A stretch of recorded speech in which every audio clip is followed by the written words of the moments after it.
Hello, hello everyone. Hello, Hi. Jess. Hello. Great to see you all here. Wow, what an amazing turnout. Fantastic to see everyone who's looking forward to the mini course. I'm really happy to have you here. I can see some familiar faces. Hi Vashti, hi Brenda, hi Marianne, Hello. hi Christine, hi Lola.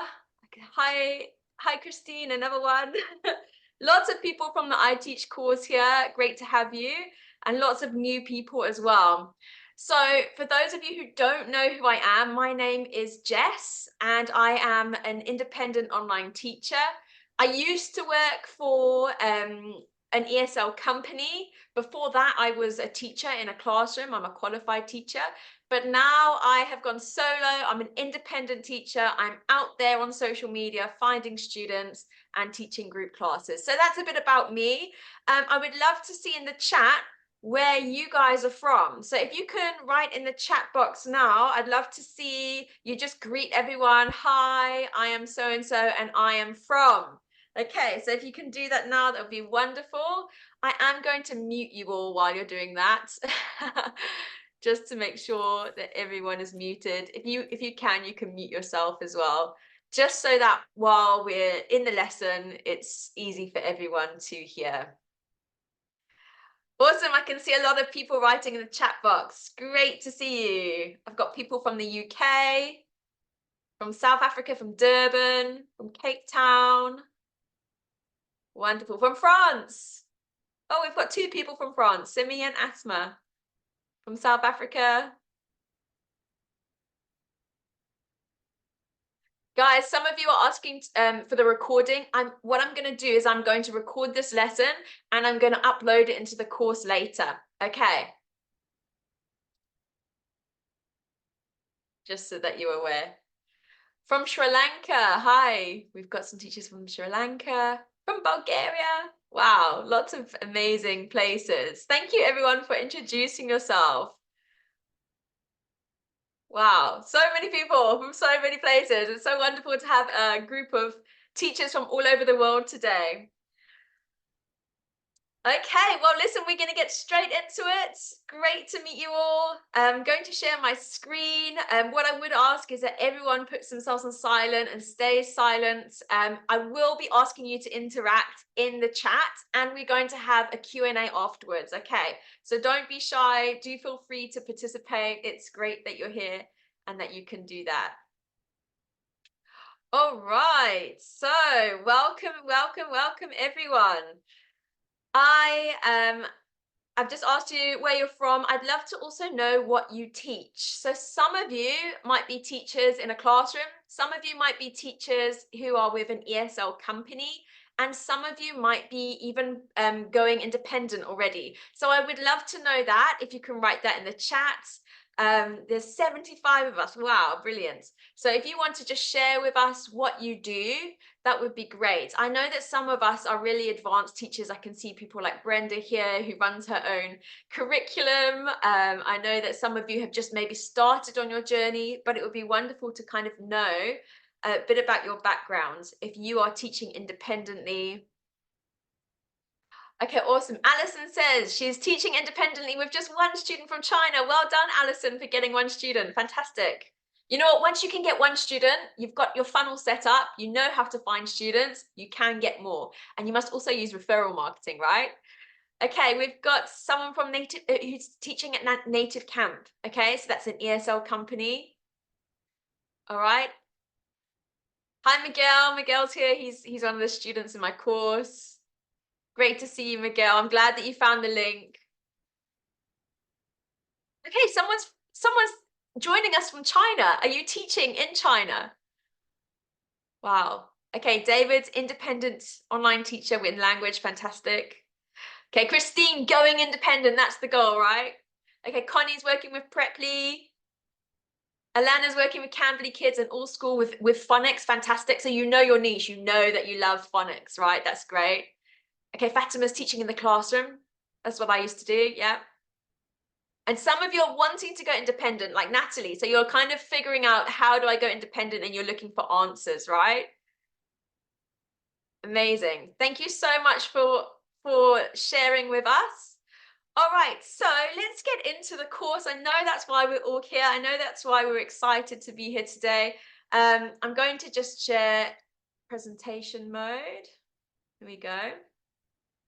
And then I'll share my screen afterwards. We'll chat with the Q&A. All right. So well done to everyone who has joined, and they are currently inside of the mini course. So what you should be doing is you should be inside the mini course. If you're not, you can find that with this link. I'm going to pop it in the chat now. Okay, but in the mini course is where everything is going to be. So it is really important that you at least get inside the mini course and that you can navigate around in there. All right. So today, just to let you know, I'm going to be teaching you now how to pick a high-paying niche. And we're going to be unpacking exam prep and why I always harp on to loads of teachers, pick an exam prep to be able to be an exam prep teacher.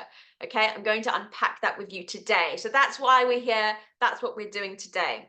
Tomorrow, we are going to meet with Xavier. Now, I'm so excited for this because Xavier runs a platform called Koala Go. Has anyone heard of Koala Go? You're welcome to say if you have. If you're using Koala Go, even better. I'd love to see it. If you've never heard of it before, you can also put that in the chat. But Xavier is going to basically show us how to use Koala Go. It's a classroom that has got a co-browser, so it's so interactive. It's even got a playground for kids to play on.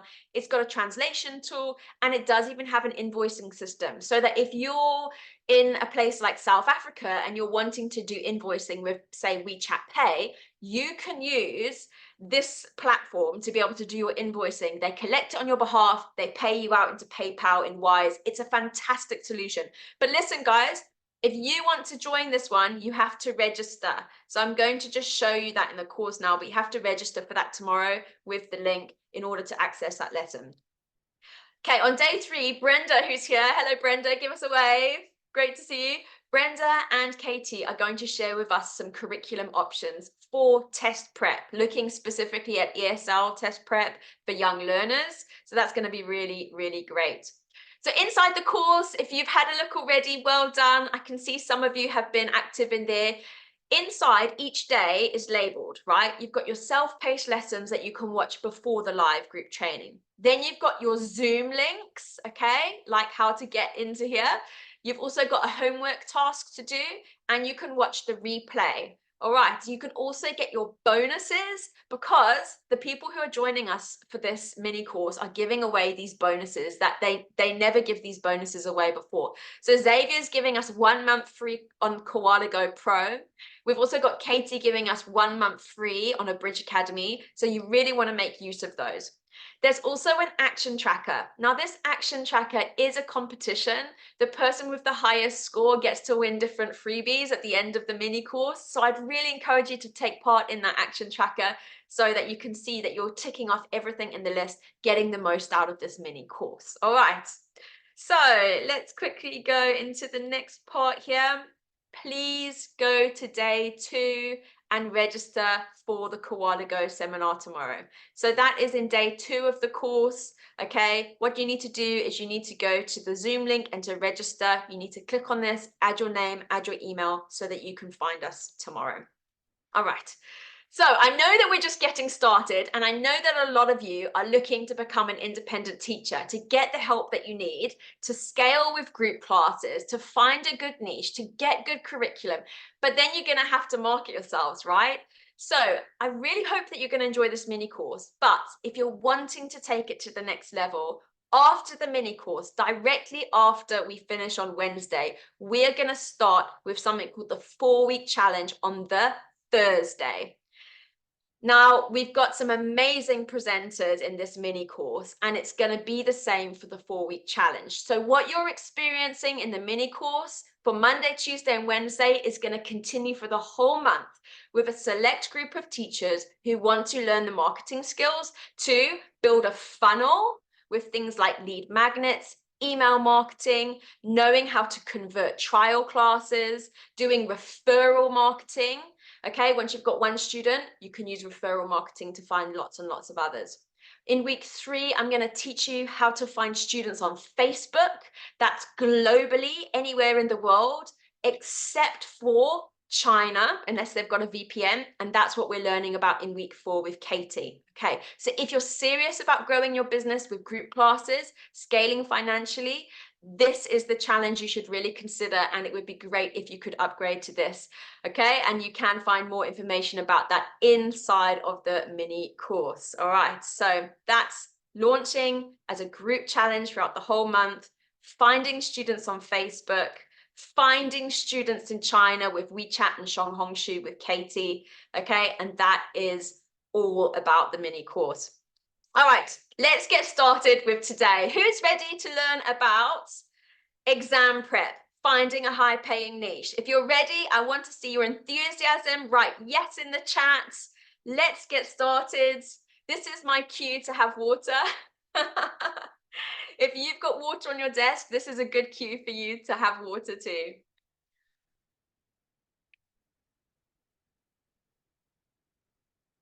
Okay, let's get started. I see some of you sipping cups of tea, cups of coffee. Well done, Autumn. Okay, so I am gonna look through the chat for questions afterwards, but since I'm gonna go at quite a fast pace, there's 109 people in here at the moment. I'm not going to keep an eye on the chat box. I will come back to questions and answers at the end. So do keep your questions and answers at the end for that. Okay. Now, before our session, I did send you in the course a link to our free workbook. Okay, it's got notes in there for you. So if you want to use that to write notes, you can. If you haven't got that right now, it's okay. It's in the course, and you can use a pen and paper even. But I'm wanting you to use a notebook to write down your niche and to think about what you can teach. So, big question. How to choose a niche. How to choose a niche. So I want you to think about you. When you choose a niche, you should be choosing a niche around your desires, around what you love, around the students that you love, the curriculum that you love, the age group that you love. You need to be considering what gives you the most amount of joy when you teach. Because if this is going to be a long-term business, you want to be teaching students that gives you joy, so that every day when you get up and you get in front of that computer, you're going to be excited to teach. Okay, so I want you to write down some of these quick questions, well, just answers to these questions. What experience do you have as a teacher, a trainer, a facilitator, or an ESL teacher? Now, you might not be teaching English, and that's okay. So if you've got experience teaching adults, doing facilitating in a workplace, if you have got experience in a classroom, maybe at a primary school, a childcare, even if you've got students like your own children, maybe you've been doing homeschooling. Okay, what experience do you have? So think about it, think back in your life. What experience do you have? Now, think about your favorite subject. Do you have a specific subject that you like? So for me, I have gotten a lot of experience as a English teacher, but I'm going to niche down even more. My favorite subject to teach is creative writing. I love to teach students how to create beautiful stories, how to write inspiring, creative story plots, bringing about characters and developing a story that way. I love that. So if you've got a favorite subject, even within a niche, like you love maths, but you are passionate about teaching Pythagoras, okay, that is not my niche. But maybe you have a subject within that niche that you're really passionate about. Now, another question is, what age group do you enjoy working with the most? So for me, I love working with year 4s and year 5s in British kids. So, and usually that translates to maybe like 9-10-year-olds in the Chinese market. So what age group gives you the most amount of joy when you work with them? They light up your world. Okay, have a think about that. Now, I want you to think about your perfect student and what you would enjoy teaching him or her the most. So think of your perfect student. Maybe you've had someone who you've taught and you're like, that is my favorite student. Okay, they are learning, they are in grade 4, they're learning this level of English. Okay, and you can apply this to anything. If it's in maths, they're in year 3 and they're learning this stage of English, okay? So think about your perfect student and who you would most like to teach. Now, if you don't want to teach English, that is totally fine. Okay, you can teach anything else, and even in the Chinese market. A lot of people think only with Chinese market you can only teach English. That's rubbish. You can teach science, business, maths. You can teach for different exams, like the GED exam for America, non-verbal reasoning, verbal reasoning for England, CAT tests, okay? You can teach anything, geography. It doesn't matter necessarily that you're not teaching English. If you are passionate about teaching something else, you can create a niche in a different area. Now, let's go back to the very, very, very, very basics of why do people look for an online tutor? So in the chat box, I'd love you to participate. I'd love you to let me know, why do you think people look for an online tutor? Think about your own life if you've ever had a tutor. I know for me, I had a maths tutor because I was, guess what? Struggling with maths. Okay, let's have a look at some of the responses. Good. Academic struggling.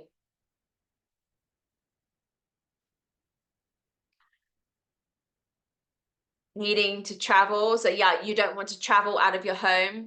Good. It's flexible in terms of time. Fantastic.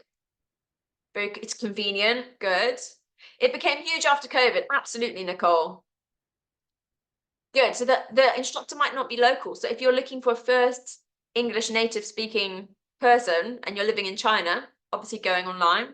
Now let's think about why a tutor, not necessarily about the convenience of an online tutor, but why do people reach out for a tutor often? Okay, Punam is saying students are struggling with the subject. Good. Okay, so you know, what's the problem with that? Maybe a child is struggling with a subject. What could be a consequence of that if you don't intervene with a tutor? Okay, the child isn't motivated. Lovely, Emma. I like that answer. So a tutor can motivate them. Personalized approach. Brilliant, Chris. Good.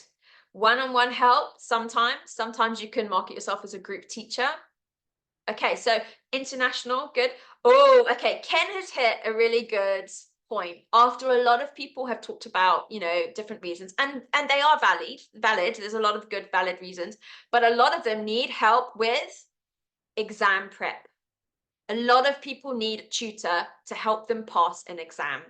Now, I was in school, I was in grade 10, I was about to write my GCSEs maths.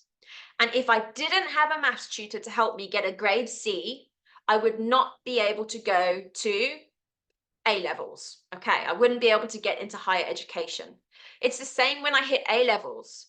When I did A levels, I had to pass at a certain degree. So like if you want to go to university in England, you have to get a C in maths, you have to get a C in English. If you don't get those grades, you cannot go to university. All right, or you've got to go and retake the jolly things, which takes 2 years. You don't want to do that, right? Okay, so a lot of people are looking to pass an exam. So exam prep niche. There we go. Why choose an exam prep niche? Let's go through some of these. Some of you might have an idea, but if you are an exam prep niche teacher, when you teach, you have got a clear goal to get results for your students. That means you need to get them a pass mark at a certain level. Okay. You also become an expert in a certain area. So when you base your business around helping students with an exam, you become an expert. You know what it takes to get the pass mark for that exam. You know how to get results for those kids. You know what curriculum and what lessons to teach in order to get the results. Now, this is something which is huge if you want to scale financially. Okay, some of you might know me as the teacher who is able to earn $5,000 a month or more as an exam prep teacher. Okay, I teach group classes. That was the only way that I could scale. I teach 12 lessons a week and I teach group classes. Okay, that's my branding. I teach group classes. But how do I teach group classes? I can only teach group classes if all of the students in that group are learning for the same level of a subject. So all of my kids are learning towards an exam. So I've got Chinese students in China learning for the PET exams, and I've got British kids in England learning for the 11 plus exams. When you are a teacher that helps people get towards an exam, all of your students have to be at the same level because they all need to learn the same curriculum. They're at the same level, so you can group them together, right? Okay. Now, when you're in exam prep, you can also get testimonials from students. When you have a kid holding a certificate saying, "Thank you, Teacher Basti, for helping me pass the exam," that is an amazing testimonial that you can use for your marketing, all right? Parents really want their kids to hold up those certificates and to pass the exam. You can also earn more because students need to pass exams compared to other subjects that might, not be needs, more like wants, right? You can get referrals because if you help a child pass an exam, they will tell everyone else, "We passed this exam and this was the tutor we used and they helped us." Okay, referral marketing becomes huge for exam prep teachers. It's also easier to market in niche community groups. So if you are focusing on an exam, you can go into like Facebook groups based on that exam. You can go in WeChat groups based on that exam. You can do hashtags in your marketing based on that exam. And people recognize it and can find you because they're looking for solutions to pass those exams. Okay, so let's take it back a bit. What about lessons for hobbies?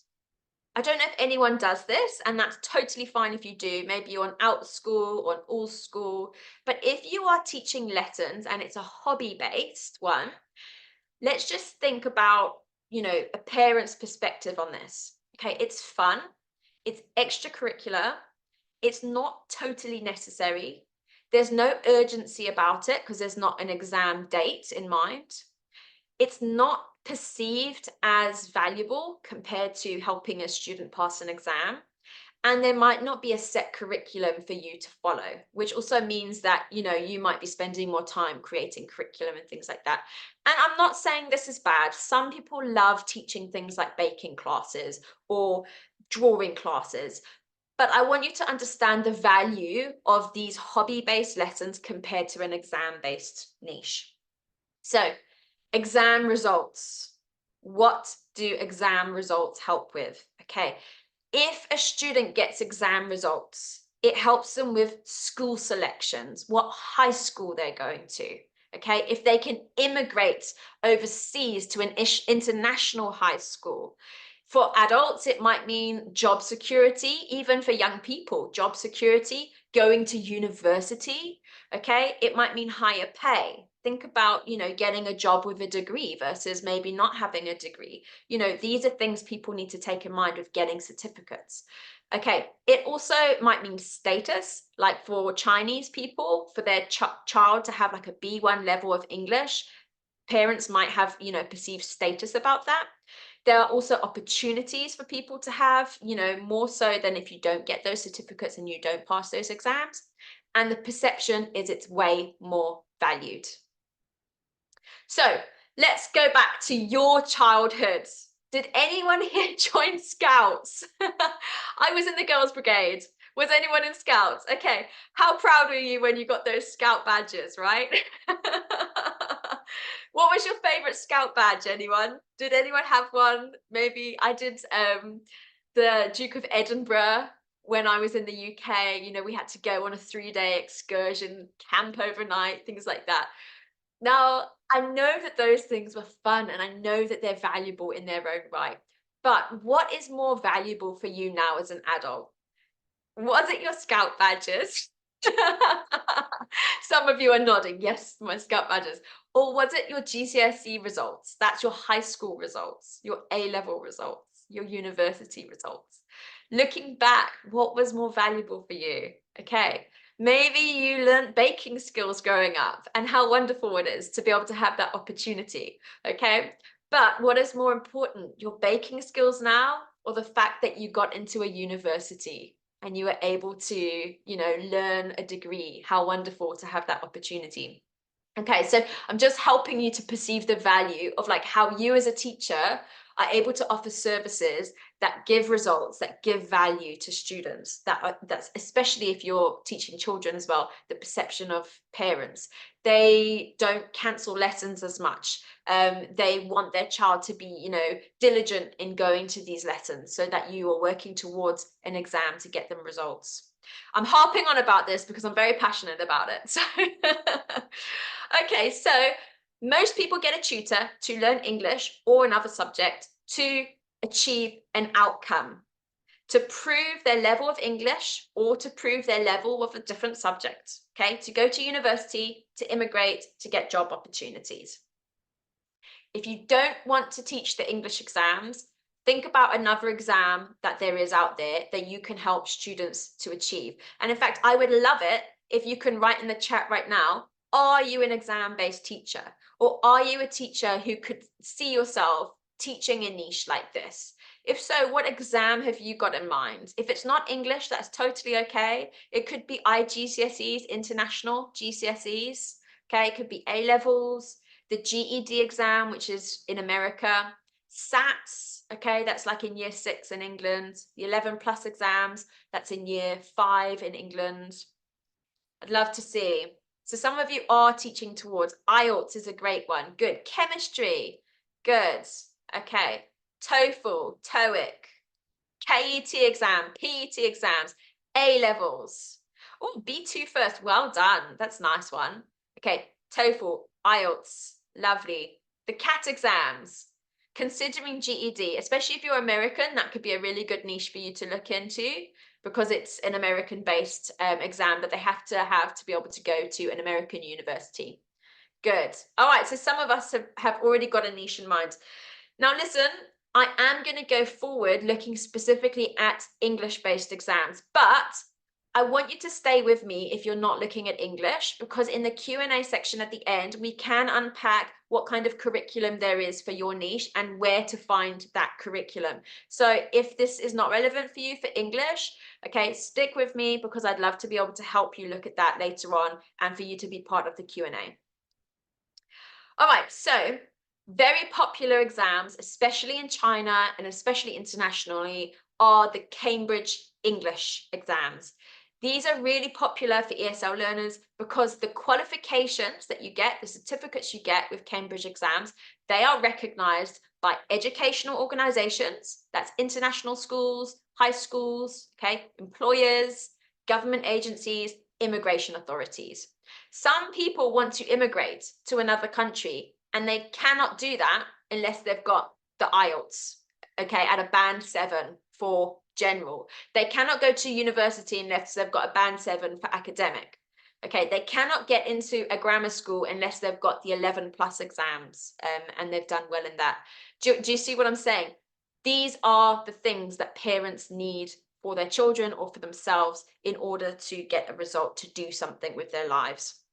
So these are the Cambridge English qualifications. If you want to, do feel free to take screenshots of this. The recording is going to be uploaded into the course, but I want to unpack these. It's a bit of a foreign concept when you first start learning about it, which is why I'm here to help you today. So these are the Cambridge English qualifications. These are recognized by something called the Common European Framework of Reference. It's basically a global way of recognizing the level of English that someone has got. Okay, now these go from A1 as the basic. Okay, it progresses to B1 and 2, which is independent, and then it progresses even more into C1 and 2, which is proficient. Now you have got an English scale here, which goes all the way up to 230. So when people get certificates, they get on their certificate like an A1, B1, okay, C2. They get these on the certificate and it's recognized globally, you know, what their English level is. So for children, these are the common exams that children are taking in China. We've got young learners, which are the Cambridge exams. They're called starters, movers, and flyers. So if you are teaching young children in China, the Cambridge institution does have curriculum for the starters, movers, and flyers. And There are amazing curriculum options out there for interactive curriculum. A Bridge Academy and Young Learners curriculum have that, and they are aligned with these exams, which is really exciting. Okay, once they have gone past the A basic level, you can see A1 and 2, these are the young learners.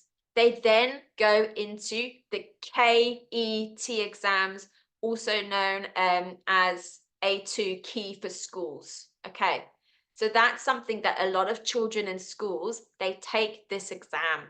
Like if you're in China, you are taking these exams, right? Now, after that, you go into B1, which is independent. Now, this is also known as the PET exam, okay, preliminary for schools. Then it goes into first for schools, advanced and proficient. Okay, so these are not as common, I would say. Most of the students are still doing these, but people are looking for tutors at this level where they're needing to be speaking to someone with an English accent and helping them. Now let's look for adults, okay? So some of you are looking at teaching adults, and that's awesome. So there's some main Cambridge exams for you. The one that I've already mentioned, and I see some of you are already doing, is the IELTS exam. So the IELTS exam is for adults. Usually they need to get a band 7 or more. You've got a general and an academic IELTS exam that you take. Okay, if you're wanting to go into universities overseas, it's called the IELTS academic. If you're just looking to immigrate for work, or just to be able to live somewhere else, it's the IELTS general that you take.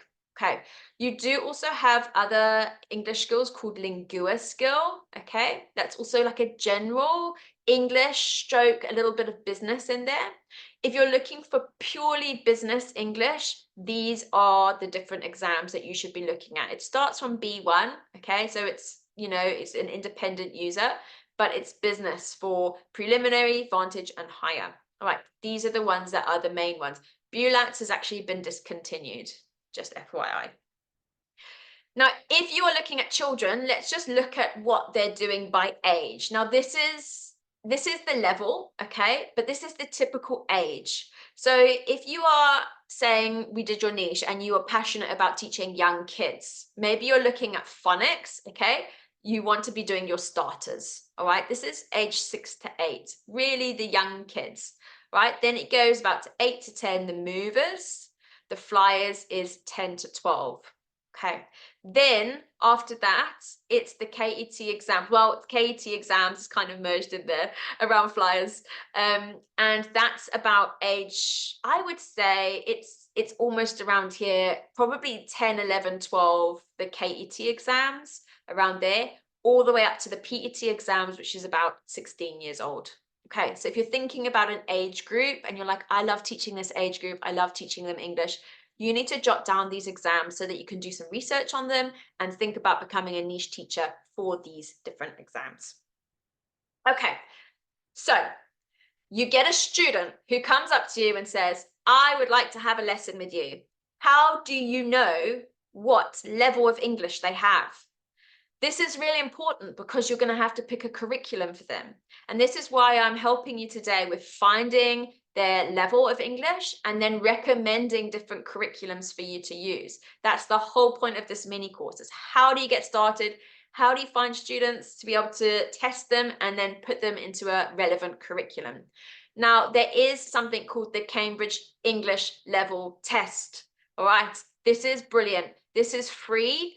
What you can do is you can send this to your potential student and get them to test their English. Now you can see here it's cambridgeenglish.org. If I actually come out of this presentation, I can get that for you. But the link is in the course. Okay, so you want to be able to test their level of English. You can test them for general English, for schools. So if you're doing children, that's the one you want.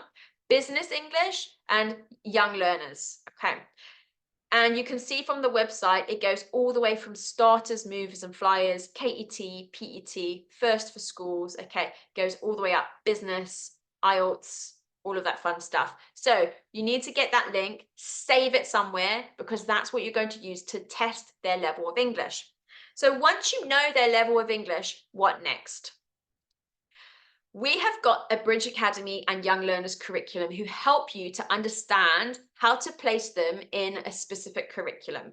So what we've got here is we've got the Common European Framework, which we just talked about. And once they've done their test, you'll be able to place them, this is especially for children, from pre-K, okay, A1, like phonics, okay, all the way up to A2. Now, a Bridge Academy specifically focuses on this younger level. If your students are getting a B1 or more, that's where you need to consider Young Learners curriculum, looking at the PET exams. It's the next level up. But if you're looking at the young curriculum, a Bridge Academy is giving us as a bonus 1 month free on their pro plan so that you can check out all of their courses. Now, these are phenomenal, and Katie's going to unpack them more on day 3. You don't want to miss this, okay? The curriculum isn't just interactive curriculum. It's everything. It's got like a pre-video workbook. It's got homework. It's got flashcards. It's got feedback form. It's everything you need to get started to teach young learners with who are learning for these exams. And it's brilliant. If you worked for a previous company, you can see, you can look at that, and then you'll be able to figure out, okay, I can see the levels of my previous company. Maybe you're with Powerfish and you were teaching PF4. Okay, so the Bridge Academy, you need to be learning with level 3. I hope that makes sense. Now, Brenda has got the Young Learners curriculum, and she specifically goes up to the PET exams, which is why I'm so excited to have her here today. Brenda, you can give us a wave. So Brenda's got this amazing interactive curriculum that works on co-browsers. If you choose to use a co-browser like Kawada Go, or it even works on Zoom. In fact, both of these curriculums you can use and screen share on Zoom as well, or Viv, or whatever your classroom is. So these are really, really exciting. Don't miss out Wednesday, where she's going to be unpacking this type of curriculum. Brenda's also given us a special discount code for her curriculum, so don't forget to check that out so that you can access that curriculum and have a look at what it looks like. It's also got things like videos and games. It's really interactive. It's so fun to use. Definitely check that out. So right now, I am going to look at some adult curriculum. And the reason I'm doing this is because Brenda and Katie are going to unpack curriculum with us on day 3. But I just want to show you, if you are teaching for the IELTS exams or business English or just general, you know, for adults, then you can use some amazing free resources online. My favorite are in Goo and OffToClass. So what I will do is I'll quickly show you this, and then we're going to go there, and I'm just going to show you how easy it is. You can also do level placement tests as well with these places, which is quite exciting. So if you don't want to use the Cambridge English one, to be honest, the Cambridge English one is easy. It's accessible in China, so I would just use that one. All right, so look here. This is in Goo. What you can do is you can search from beginner to intermediate to advanced and even proficient. Okay, a lot of maybe business owners who are looking to really get proficient in English, that's a nice niche too. You can look at the levels there to be able to see which level, and then you just search the different lessons. Now look here, you can also look at the level guide. This is the CERF, that's the Common European Framework, which goes with that level test that I told you about, okay? You do also have other different metrics here if you want to use those, if you're familiar with them. Now, this is OffToClass. They have curriculum for the IELTS, for TOEFL, for business English. All right, so we're going to look at those, and I'm going to show you how you can use these and check them out. All right, so let's get into that. Are you ready? This is in Goo. Put your hand up or write in the chat. Has anyone used Ngoo before? Has anyone heard of Ngoo before? Class in. Okay, so someone's saying class in. Yes, you can also use class in to teach these with if you're doing the screen sharing. Yeah. All right. I love Ngoo. Thanks. You work with them. Okay, so Melissa, if you work for them, you better message me because I'm promoting Ngoo to everyone, and I'd love to have an inside person to connect with. So that's really cool. Nice to meet you, Melissa. I'm going to screenshot you so I can stalk you afterwards. Oh, Melody's also working for them. Oh, are you working for them as a teacher? Because you can also put a profile on there to find students through here, right? Some of you are saying you love Ngoo. Free materials. Good. Okay, so some of you, it's the first time of hearing about them. You haven't used them before. Some of you, okay, working as a teacher. All right, so let's get into Ngoo. I use Ngoo all the time. So this is Ngoo. I've just Googled it, okay? The link is in the course, all right? There's a few different things that you can do here to check out. This is the one I use. It's totally free. I don't use the pro version. I just use the free version, and I find it's more than adequate. So if you go to materials up here, here's the materials. You can then see, you can learn about levels here if you want to learn about those levels, or you can search for people based on their level. Okay, so we do have things in here. If you look, there's business English. There's so much business English stuff here. It's brilliant. You do also have some for the IELTS, the speaking test, and for TOEIC for the speaking test. There's TOEIC there. I personally use it a lot to look for specific things for adults if they're looking for something like I had an automobile lesson. All right.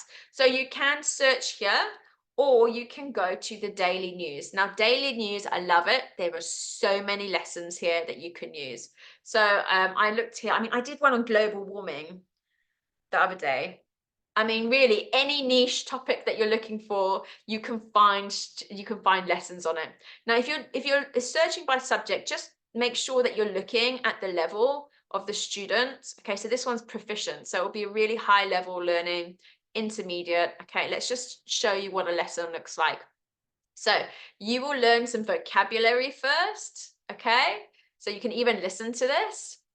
Then you'll get an article to read with them. So they would read, you would learn, listen and correct their pronunciation. This is actually quite a short article. I think it's for intermediate. You can get longer ones for advanced and proficient.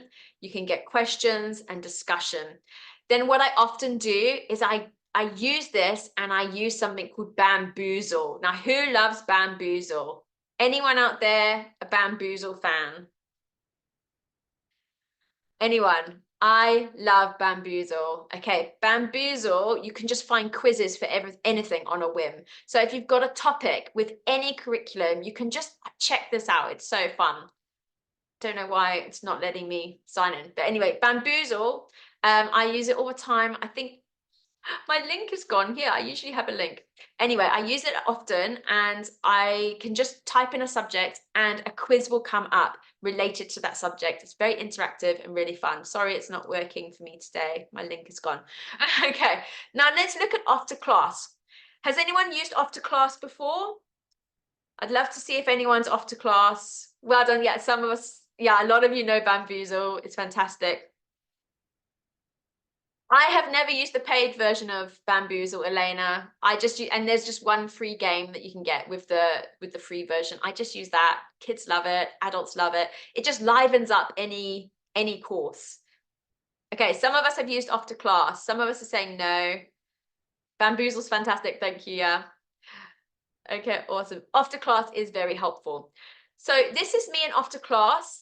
I just signed up. It's actually a free version. I am not a paying student in this right now. So this is what you can do. It's a little bit cheeky, but basically you can go to a lesson. So say you're teaching business English, okay? There are lots of different lessons here that you can choose. Some different ones here, very interesting. And then you can preview the lesson. Okay, I just say I'm browsing. There we go. It says unlock awesome features of OffToClass. So you can upgrade to the pro, or you can literally just use it and screen share here. So this is OffToClass. You can see, yeah, there we go. It's quite interactive. There's a lot of different things that you can do to create conversational skills, to get them to, do dialogue, looking at vocabulary. Okay, if you've got a co-browser, obviously that would be fun to use. So you can use this in a co-browser, or you can just circle the screen, okay, or they can circle the screen. So it's quite nice. You have got this for business English and for IELTS. So if you're looking for curriculum to use, that almost is like a, instead of Ngoo, where it's quite dry and like in a linear form, this is interactive. It's like a lesson plan that you can use. Then this is quite nice. All right, so you've got IELTS, TOEFL, and you've got all sorts of things here. which is quite nice. So really, if you want to, you can actually do this for free. If you go to pricing, you can do a free account and you can get 20 placement tests. So that's quite a nice test that they can do. It's a bit more extensive than the Cambridge English one, but then you can place them in different lessons. You've got 103 free lessons, or you can upgrade. It's $8 a month for 2 students, and then there's like a lot of stuff that you can do with add-ons, or you can just use it for free and screen share, right? So you don't have to do the paid version here. All right, so I have showed you around. I have told you why I am obsessed with exam-based prep niches. I have shown you some curriculum to use for adults, especially in exam prep. Tomorrow, we are going to be joined by Xavier to look at the Koala Go classroom and how to use that. It's an interactive tool. You can do invoicing on there. You can do translation on there. It's really amazing. On Wednesday, we've got Brenda and Katie joining us to unpack those children's curriculum. So you don't want to miss that, especially if you are an ESL teacher working with curriculum. So I am going to go into a Q&A session right now. It would be great if you've got questions. I would love to be able to help you. If you have got like a specific niche, like you are looking for materials for science or for maths, you know, those are things that I can also maybe point you in the right direction for. So that's what we can do during this time. All right, so Alison is asking, does Wednesday start? Okay, the lessons start the same time every day. So the same time that we started the lesson today is going to start on Tuesday and Wednesday at those same times. Okay, if you're late, there is a recording. I'm going to upload that into the class. Yes. Okay, so you're looking for more material for the GED exams, Laureen. Okay, so that is an American-based test that children take about 16. It's like their school leavers test, equivalent to that. You've got 4 different parts of that exam. One of them is like American history. Another one is like maths, English, and I think the 4th one, it's social skills, like social, like geography and stuff like that. So there are a few places that I would look. There's one that I use a lot called Z Library. So that's a good place to look for. I'm going to just message that on the group now. Z Library. And you can find specific books for different exams there. So Z Library would most likely have GED books that you can use. I believe it's quite a big exam in the United States. So I'd really encourage you to also Google it and to see what kind of curriculum comes up for that. But yeah, Z Library gives you a lot of like PDF-based books that you can download to use. So if you're looking for like a PDF-based curriculum for that, that's what you could do. Okay, do I have to do the IELTS exam myself in order to teach it? No, you don't have to. But the beauty of this is a lot of teachers who are online teachers who are not like native English speakers, they themselves actually have done the IELTS test and they know exactly what it's involved. But you don't have to do it. Like I teach for the British for the 11+ exams. I have never actually written the 11+ exams myself, but I have got past papers and I know exactly what is in the content of those exams. So if you are doing the IELTS test, what you can do is probably go and do a free IELTS test yourself. There's a lot of different places you can find that online to do a free IELTS test. I'll see if I can find one for you quickly now. And then you can take those tests to find out kind of what is in the exam or similar themes and topics that are going to come up in the exam. So let me just find helpful links for the IELTS English level tests. One here. I feel like there was one for the IELTS. I have done it before. In fact, I think OffToClass even has one that's IELTS aligned. But even if you Google it, I mean, I'm just going to quickly Google it now.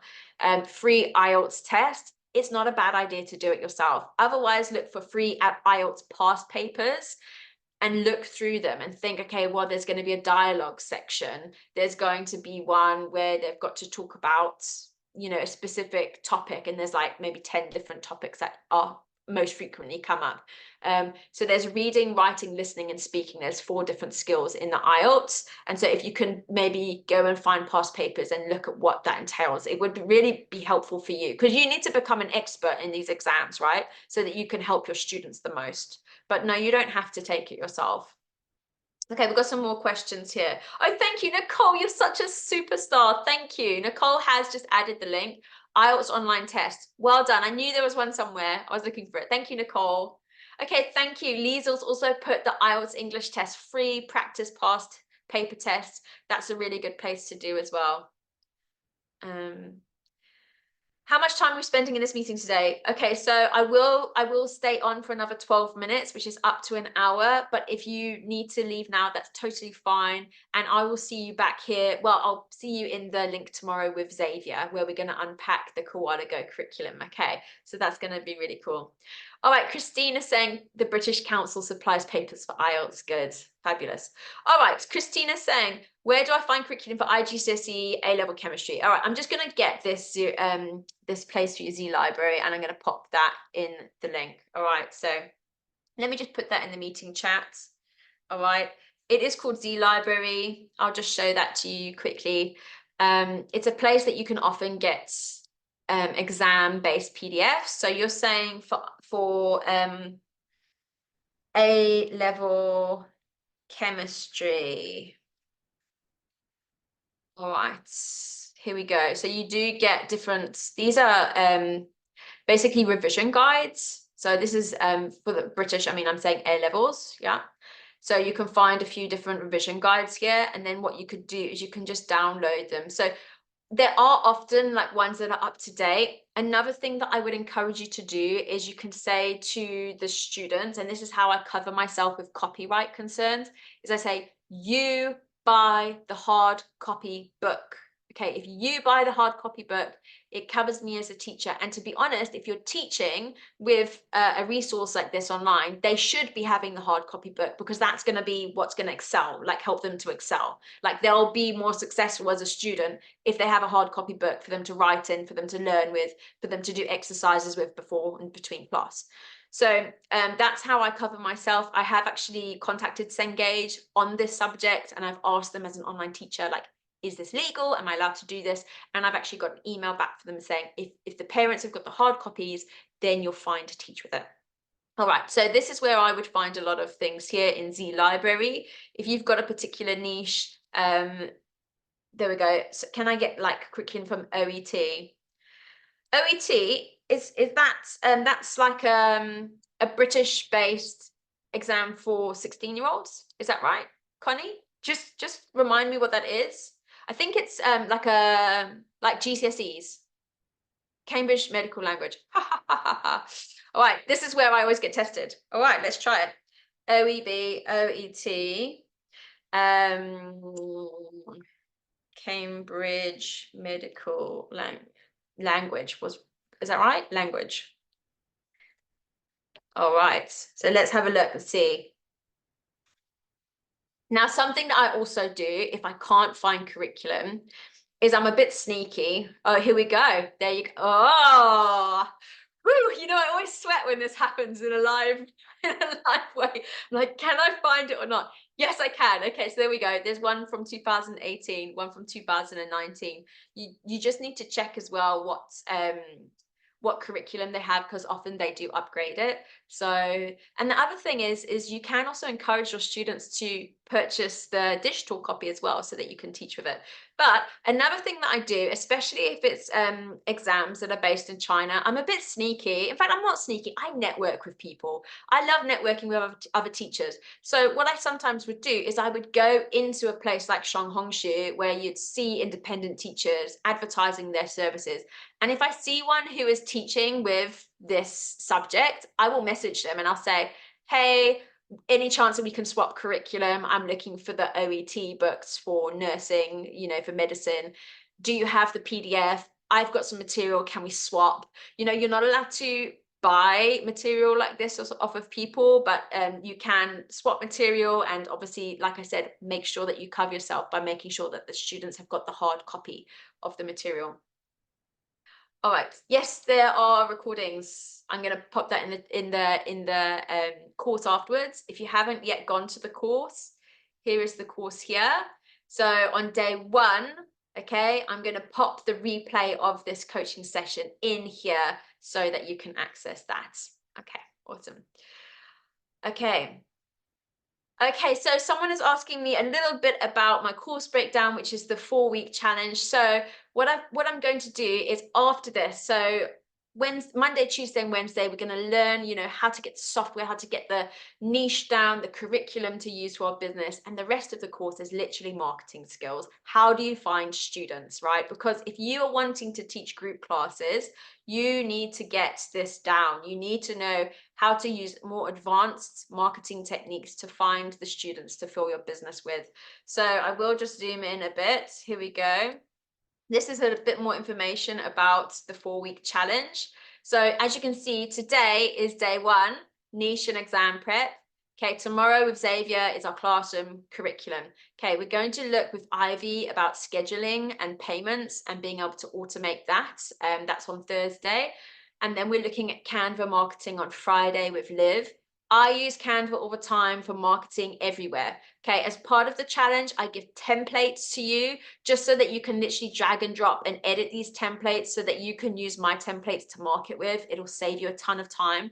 But I love Canva for marketing. It's going to really help you because if you want to find students, you've got to create content and you've got to post it out there in Chinese social media on Facebook to find students. All right, week 2, we're looking at your funnel strategy. If you've never heard of this word funnel before, it's a marketing, 101. It's basically how do you get from everyone, okay, and bring them into your business to nurture them into maybe a community that you have, okay, they're still not buying your class, your lessons, get them into a trial class. How do you convert them into a paying student? Okay, then how do you scale financially with group classes? We're looking at group classes here. Even engaging people, talking to them in DMs, these are all skills that you need to know to be able to close the deal to get them to join you, right? Referral marketing. If you've got one student, you need to be able to know how to use them to market for you on your behalf. Okay, some really exciting ideas about that. Okay, week 3, it's basically finding students on Facebook. So I know a lot of us are ESL teachers and some of us have been using Chinese social media, which is great. It still works. It is a bit more difficult in advance. That's why we leave it for week 4. But you can find students on Facebook quite easily. You've got to set up a Facebook page. You've got to look at how to market your brand and brand yourself for group classes. A lot of people say, our parents don't want group classes. Are you marketing yourself as a group class teacher? Okay, is your brand looking at being a group class teacher? If not, then of course they're only going to ask for one-on-ones because that's all you're doing to market yourself with. Okay, we've got Jillian who's going to show us how to create maybe a Facebook group community to nurture people, to advertise your services, to bring them in, right? I'm going to do different types of content you can post and then how to automatically schedule your content. So maybe once a month, you want to just schedule your content up front so you never have to touch it again for the whole month. I'm going to teach that to you in week 3. Okay, Chinese social media is happening in week 4 with Katie. Katie is the queen of Chinese social media. She's brilliant. She's very helpful. She's got courses that she's going to teach with us here, and she's got a Facebook group. And she's going to teach us basically how to use Shanghongshu to find students, funnel them into WeChat to convert them, to get them into paying students. All right, so that's basically what the 4-week challenge is about. It's going to be really exciting. I've already got a lot of students here who already signed up for it. And yeah, it's going to be a great month ahead. We've got all these experts coming to share with us. It's going to be really exciting. I'm even excited. There's some people here who have not presented with us before. So I'm really excited to hear about them. I mean, we've got here Sid. She is a group class specialist. She actually is a STEM teacher and she teaches huge group classes in science online. She's amazing. So I can't wait to have her join us. And Precious is from Zambia.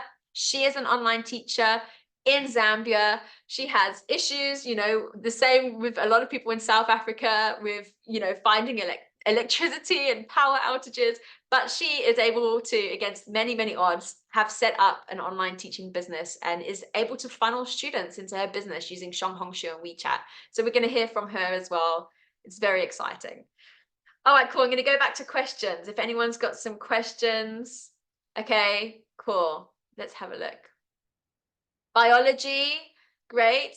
So I've got a teacher here who teaches biology. Joe, you've heard of key stages. You're not sure which key stage it is.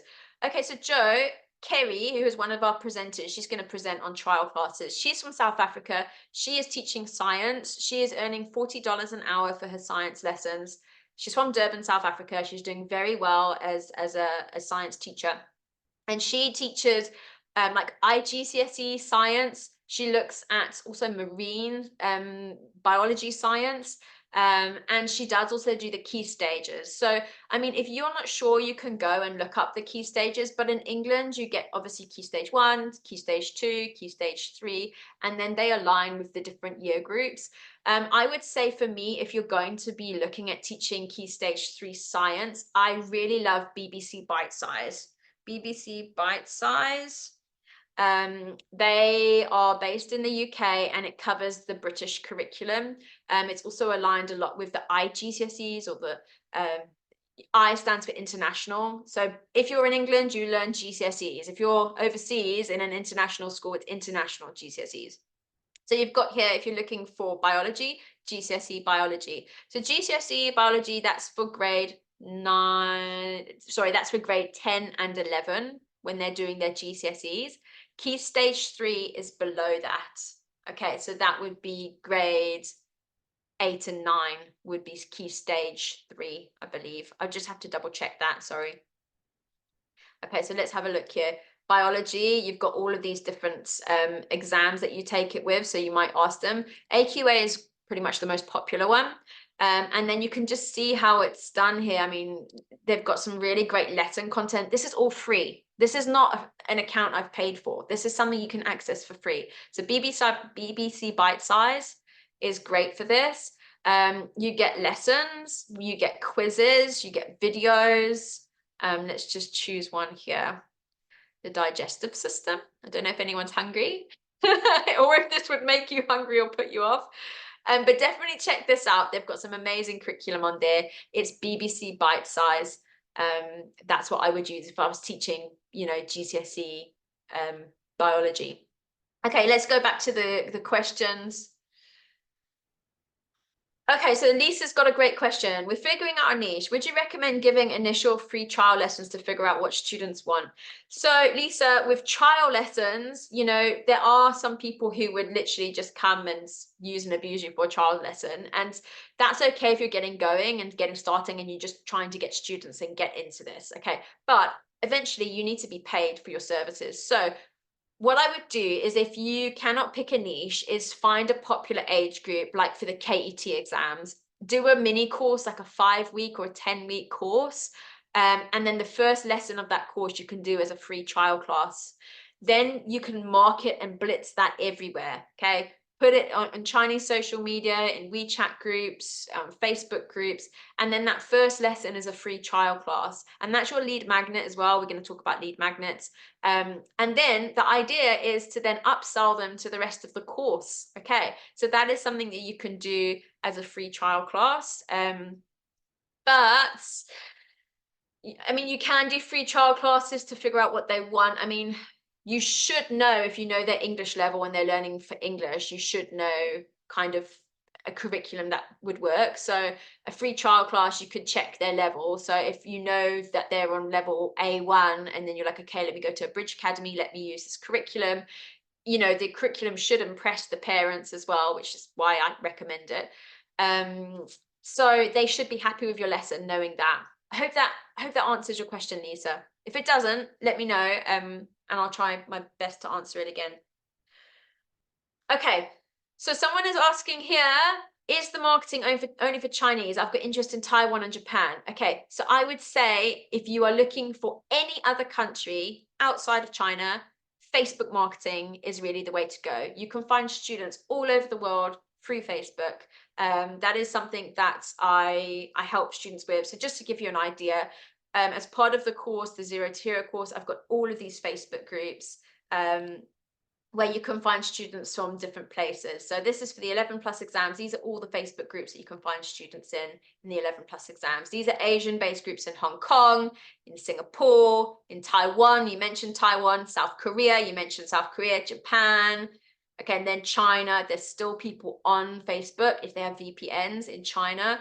Okay, you've got your exam prep here, the KET, PET exams. So those are links that I can share with you if you join the 4-week course, and I'm going to say these are the places for you to look for these students if you're looking at South Korea and Thailand. And I'm going to teach you the skills in order to find these groups and to be able to then market to them with lead magnets to attract them into your business and into your funnel so that you can get them as paying students. Nicole is saying for trial classes, you can charge a small amount. That's true. If you want to do like a 50% off trial class, that's also a nice technique. Okay, so Annie is saying, how do I teach exam prep for the KET exams when I use a curriculum like a Bridge Academy? So your marketing needs to be, I am an exam prep teacher. Are you looking for help for the KET exams? If so, join me, Teacher Jess, as we learn with the Bridge Academy. It's aligned with the CFE exams for the KET. All of the subjects that are in the Bridge Academy are aligned with that. So you will cover subjects that will most likely come up in the KET exams. Okay, and then you use the Bridge Academy curriculum. Katie's going to show it to us on Wednesday. She's going to unpack those levels. And then if you're looking at for the PET exams as well, like a little bit higher up, Brenda's also going to show us for the PET exams, B1 level. So definitely come on Wednesday and check that out, because you can do that with Koala Go as a co-browser, which is why I love this curriculum, because the kids can drag and drop and type and edit and all of this fun stuff. But you can use it with any classroom, like VOOV if you're using a Chinese-based classroom, ClassIn, Zoom, Teams, whatever, Okay. Natalie, would you say the very first thing to do is to get the learner to take a proficiency test? I would say yes. So if I get approached by a learner, I need to know what their level of English is. Some of them know their level of English. They'll say, okay, this is, what we know they are an A1 level or they are an A2 level. Some of them don't. So you can say, would you mind taking this very short and sweet English test? It takes minutes. And then send me a screenshot of their answer. And that way you can assess which curriculum to use with them. Okay, sent a Facebook group for the mini course.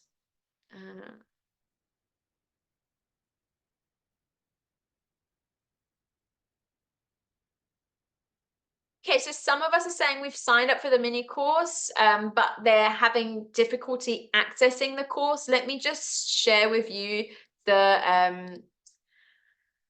the link for that, because I don't want you to get lost. And I feel like there were a few people who were struggling to get into that. So let me just get that link for you quickly now, so that you can join through that link and you're not going to get left behind. Okay, so I'm just going to pop that in the chat here. Okay, so I've just put it in the chat. If you cannot access the mini course, which I'm showing you this back end about, like all of these lessons and recordings and bonuses and everything like that, click on the link that I've just shared in the chat so that you can access that. Okay. Awesome. Hopefully that helps. And sorry, I know it has been glitchy. I've had a few people saying they were struggling. All right. Okay, any other questions? If you need to go, that's totally fine. I'll see you back here. I'll see you with Xavier tomorrow. Just make sure you register for that. Okay. Emma's got a great question. What is the difference between A2 flyers and KET, which is key for schools? Not much. So they're kind of similar. They're two different separate exams. You get two different certificates, but they are kind of on par, like similar levels. So if you had to go into the past papers for each one, they might have very, very few differences, not much at all. They both cover English reading, writing, listening, and speaking. Yeah, so the flyers and the KET exams, it's a funny one. They're kind of the same level and they're two different exams and they're testing for the same kind of level. So I guess it's it's just one of those things. They're quite similar, so there's not much difference. Yeah. How important is it to have the TEFL teaching English for English exams? Tatiana, I'd say you don't. I mean, you don't even have to have your TEFL certificate to be an independent teacher, to be marketing yourself on here. And in fact, I feel like a lot of people, think you need a TEFL certificate because Chinese-based companies or online companies, when they hire you, they want you to have a TEFL certificate. It's not a bad thing to have. I'm not saying you don't have to have it or it's a bad thing to have it. But you can just get started, especially like if you are a qualified English teacher, you have already covered things in your qualification, how to teach children who are speakers of another language. So if you don't have your TEFL certificate, don't worry about it. You can just start marketing yourself and getting started. I do actually have a free TEFL certificate link that I suggest for people to use, and that is part of the master course. So if you want to do that, you can, but I would say don't worry too much about it. Especially if you've got experience in teaching English as another language. Okay, awesome. Okay, cool. So some people are saying they've registered for the 4-week course. Awesome. We've got a lot of teachers here who have already done that. That's wonderful. Join the group. That's brilliant. Okay, awesome. Okay, Natalie is saying, do we need to subscribe to different sites to teach? So Natalie, I mean, this is all about marketing. So for me, I am a private independent teacher. I have software, so I would use like Zoom, Voov, or Qualigo, and then I'd have my curriculum, like a Bridge Academy or Young Learners curriculum, or whatever it is. I also teach for the 11+ exam, so I have my own curriculum for that. And then I also communicate with parents on places like Facebook or WeChat, Xiaohongshu. Like that's my software. Okay, you don't have to subscribe anywhere else. If you want to use OffToClass or in Goo, I haven't logged in for that. It's just free. I can just go to Google when I share my screen. With OffToClass, I did have to put in my email address and sign in. So that is something that I had to do to use OffToClass, but it's free. I didn't have to put my credit card details in or anything like that. Okay, Brenda's saying she uses Zoom and Class-in with her curriculum in China. Yeah, so you can use any classroom software really. The nice thing about Koala Go is, especially if you don't live in a place where you can use like Stripe to collect invoicing, they do the invoicing for you as well. So it's kind of an all-inclusive solution, especially if you're starting out, you're finding it overwhelming. It's quite a nice place to go. They've also got 24/7 support. So if you ever get stuck or have any issues, there's a human being right there who can help you. That's why I love promoting Koala Go, especially if you're starting out. It's a good place to start, but you don't have to use it. You can use free software like Voov. You can use Zoom, Class-in. Yeah. How long do you typically have students if you're preparing them for exams? So it really depends what exam you're doing. So with my 11+ students, I have prepared some of them for like up to 3 years. So I did like basic, like foundational English. I do foundational English at year 3. Then I'll do a different curriculum for like year 4 and then year 5. They take the test in year 5. But I mean, I also do short courses. So I'll do short courses in the summer holidays or Easter holidays, half term. I use those short courses as part of my funnel because if they join a 5-day course, they like my teaching, they can then join a big group class of my ongoing classes. So that's also something that you can do. So some of them will only join me for 5 days to prepare for a specific part of my exam. But typically with my British learners, I teach them weekly for probably on average 2 years. And then with my Chinese students, if I'm teaching towards like the KET exam or the PET exams, I might do like a baseline, like I have a baseline ongoing lessons, which are like 30 in a module. But if I'm doing something like a short course, like Reading Explorer, probably 10 or 11 per course that I'm doing. Depends on how many lessons are in the course. So Reading Explorer Foundations has got 10 lessons. Number 1 has got 11, number 2 has got 11. And the nice thing with those short courses is sometimes you can like get them to join the next one, right? They'll join you for foundations and you say, well, join me for my next course, which is 10-week course. I get them to pay up front for my short courses. So if they're paying for a short course, I get them to pay up front. And then if they don't make the sessions, I record it and I send them the recording. It also then protects my income. So these are all the skills that I'm going to be teaching you as part of the 4-week challenge. Great. I'm so glad that some people are saying how informative this has been. You know, I don't really believe in fluff. There's a bit of fluff at the beginning about why you should choose exam prep, but really getting into knowing the levels of English, knowing how to test students, knowing where to send them, what curriculum to use. You know, you really need to know that to be able to get going. Okay, so Joe's saying, am I going to run the 4-week challenge again? Yes, so I'm going to do it every month. So if you are looking to join, you can join for this month or you can join for next month, but that's going to be on a monthly basis. Yeah. Okay, awesome. Okay, so Lizelle is saying you can teach without a certificate, but you would love a certificate. So yeah, you can get your TEFL certificate.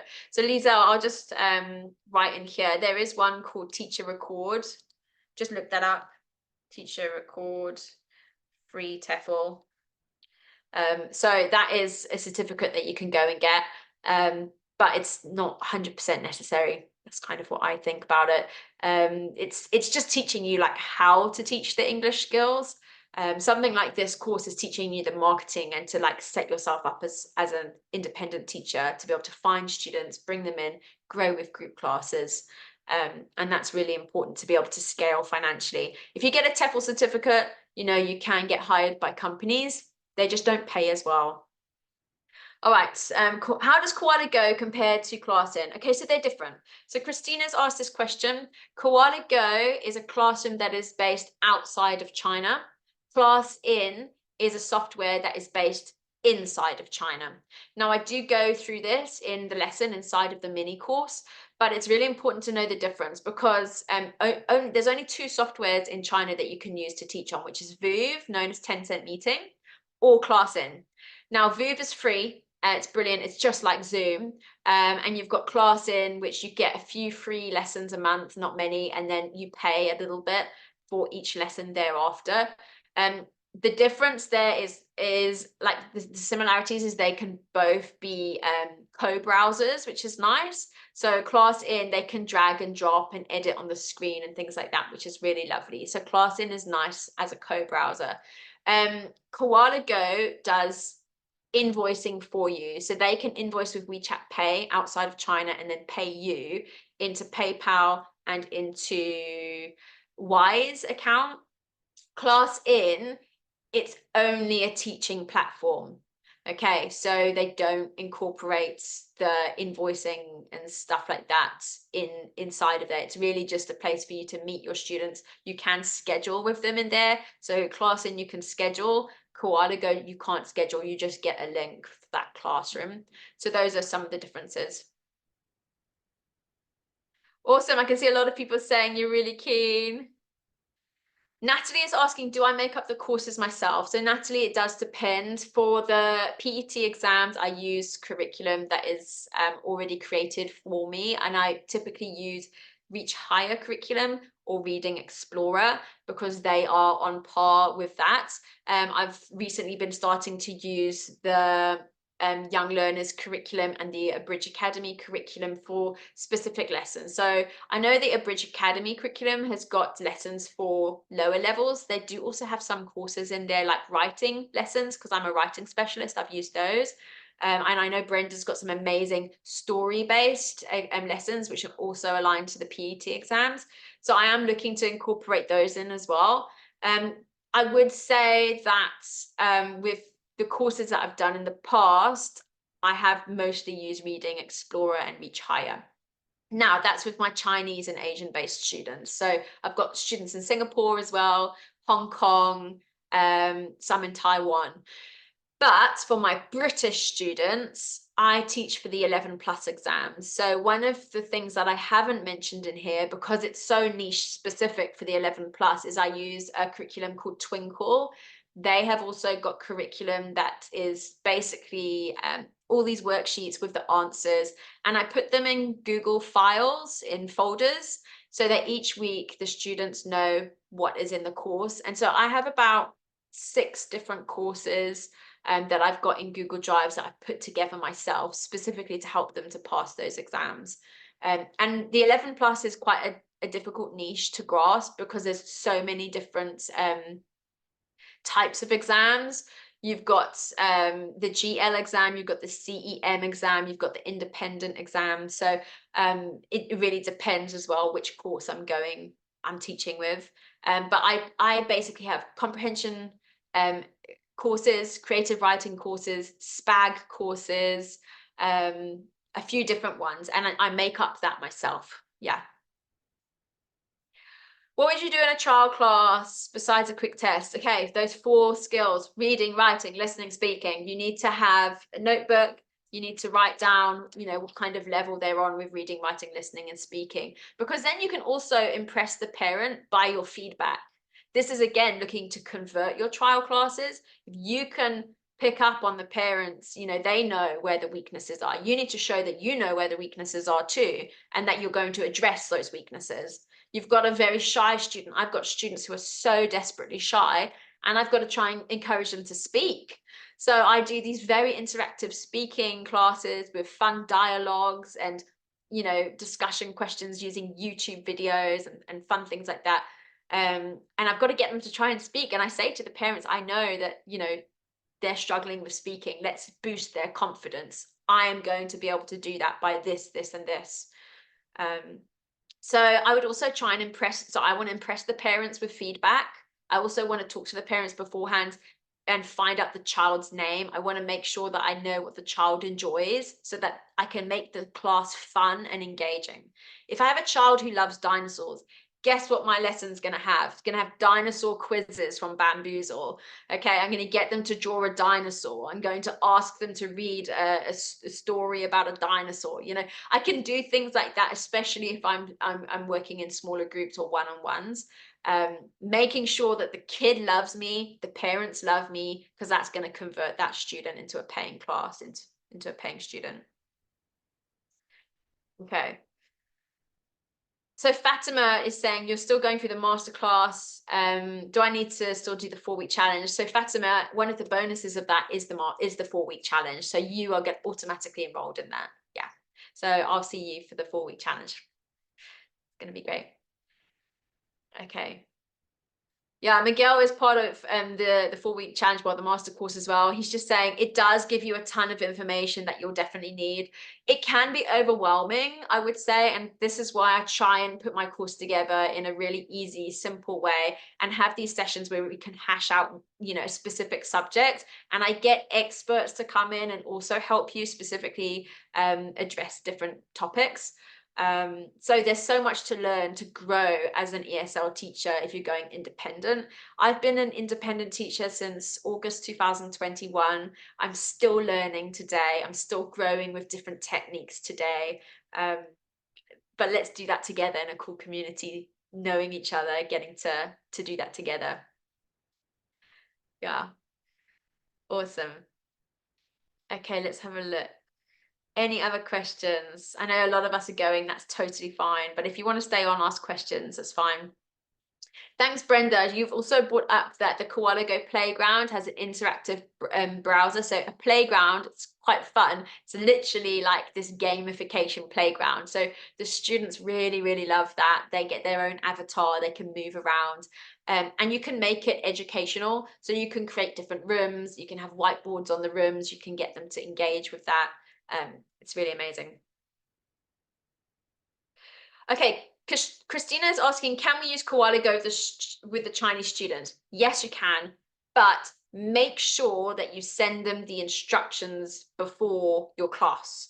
And by that, they get a manual, which is in Chinese, instructing them how to use Koala Go. So one of the things that they do encourage you to do is to use Chrome. Okay, it's a type of browser to be able to use it properly. And then it also gives you some different settings for Chinese students to use. But yes, you can use it with Chinese students. Yeah. And Xavier's going to unpack that with us tomorrow. Elena is saying, if you have a TEFL certificate, would you put that on your marketing pamphlet? So Probably, yes, I would say if you do have qualifications, you can showcase them either on your pamphlets, or you can do that on your profile. If you don't, then you don't have to. Rather focus on the result that you can give them. So this is, again, marketing techniques. If you are marketing to help students for the PET exam, you know, does the parent want to know all of your qualifications, or do they want to know that you can get them the result that they need? So focus in on, this is the curriculum we're using. These are the steps we're going to take. This is all of the added bonuses and the incredible offer. We're going to do flashcards. There's videos to watch. There's homework tasks for you to do, optional homework, self-marked homework. I don't mark homework. All of these fun things, PDF books that go alongside the course, and show them, like, I'm getting success. If you can show a student with a certificate in their hand and you say, I did that, that's the result I can offer. They are more interested in the fact that you can get results than the fact that you've got a TEFL certificate. And often that's, again, comes back to referral marketing. If you can get good results for your students, they will refer you to their friends. I have heard of so many teachers where they've got the one mum friend. Has anyone got the one mum friend in here? And they just refer everyone and anyone. The whole school goes to see this one teacher because they have created a great relationship. They've got results for their child, and the mum is happy and she tells all of her friends about it. And that's how you get students. So yeah, I would say you don't have to have your TEFL certificate and you don't have to use it for your marketing, but you can. There's nothing wrong with that.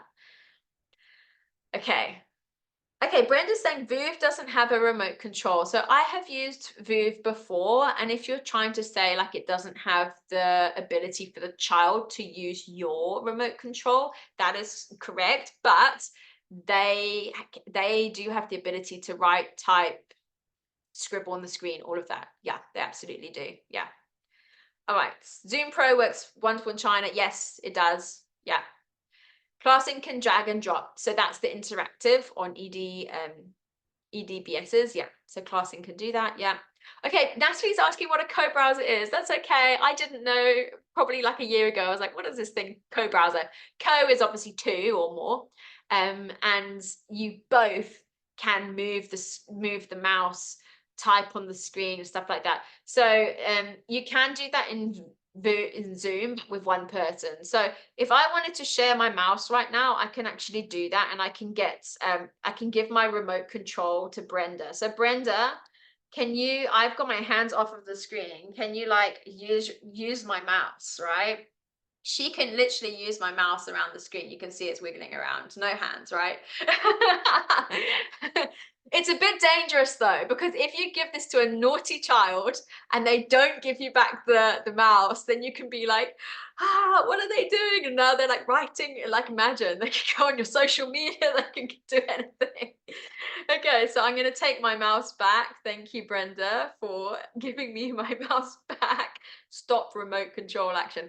But on these co-browsers, they get to be able to drag and drop and click, because like unless like you can't do that on other browsers. Like right now, you can't click on my screen. You can't type in a text box on my screen, right? Unless I mean, you can do that in the annotation tools, but a co-browser will allow people to just do everything that I can do with my mouse on the co-browser. Yeah, so it's really interactive.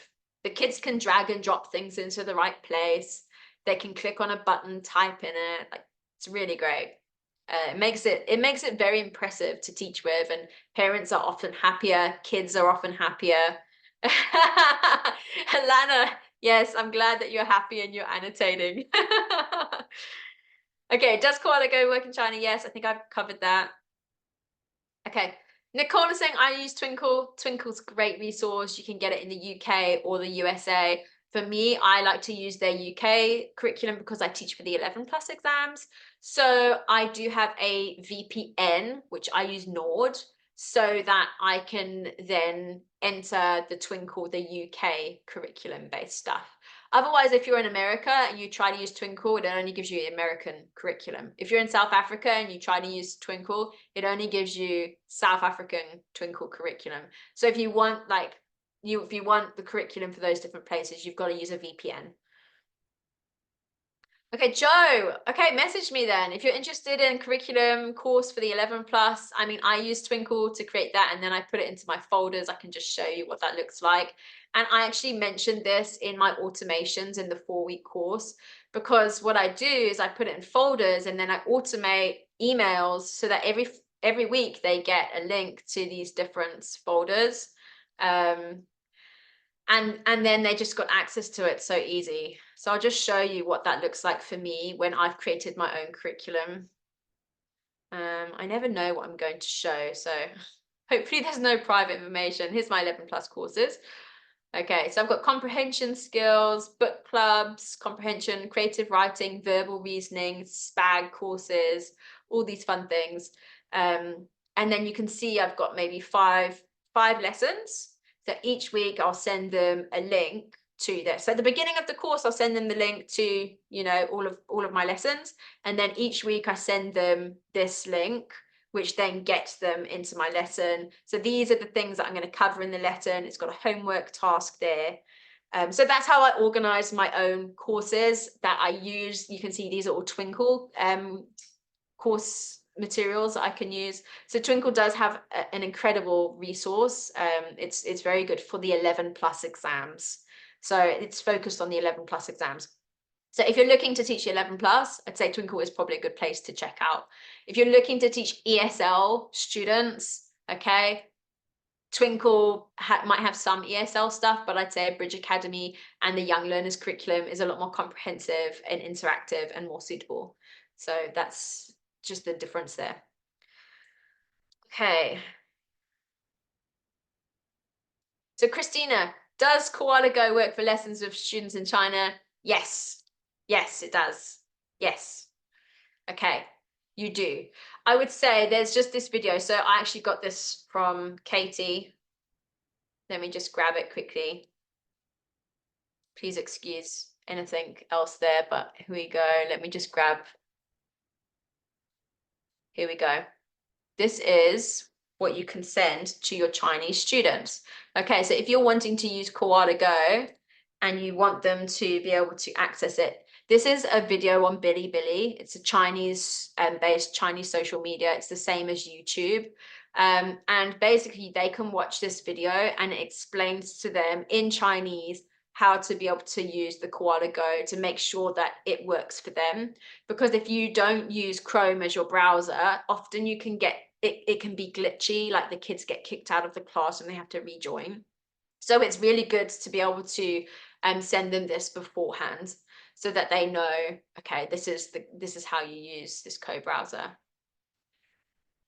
Okay, awesome, Alison. Fantastic to know, Alison. Okay, so Alison has been using Koala Go for over a year with her Chinese students, and she can help with any questions that you have. That's wonderful, Alison. Cool. That's really good to know. Thanks for reaching out and confirming that. Okay, so I have gone on and on and on, and you guys are still here. It's wonderful. If you've got any questions, ask away. Let's see how many people are left. 59 people are still here after an hour and a half. If you want to go, you can. If you want to go get a cup of tea, you can. What I would love is if you do go into the course, we do have a homework option. So in your homework today, we do have, here we go, homework. We've got share your niche with others in the Facebook group. Okay, your niche can look like this: what subject you teach, age, level, the nationality, and maybe what the goal is that you want them to achieve. And exactly, you know, think about maybe the exam that you want to help them achieve.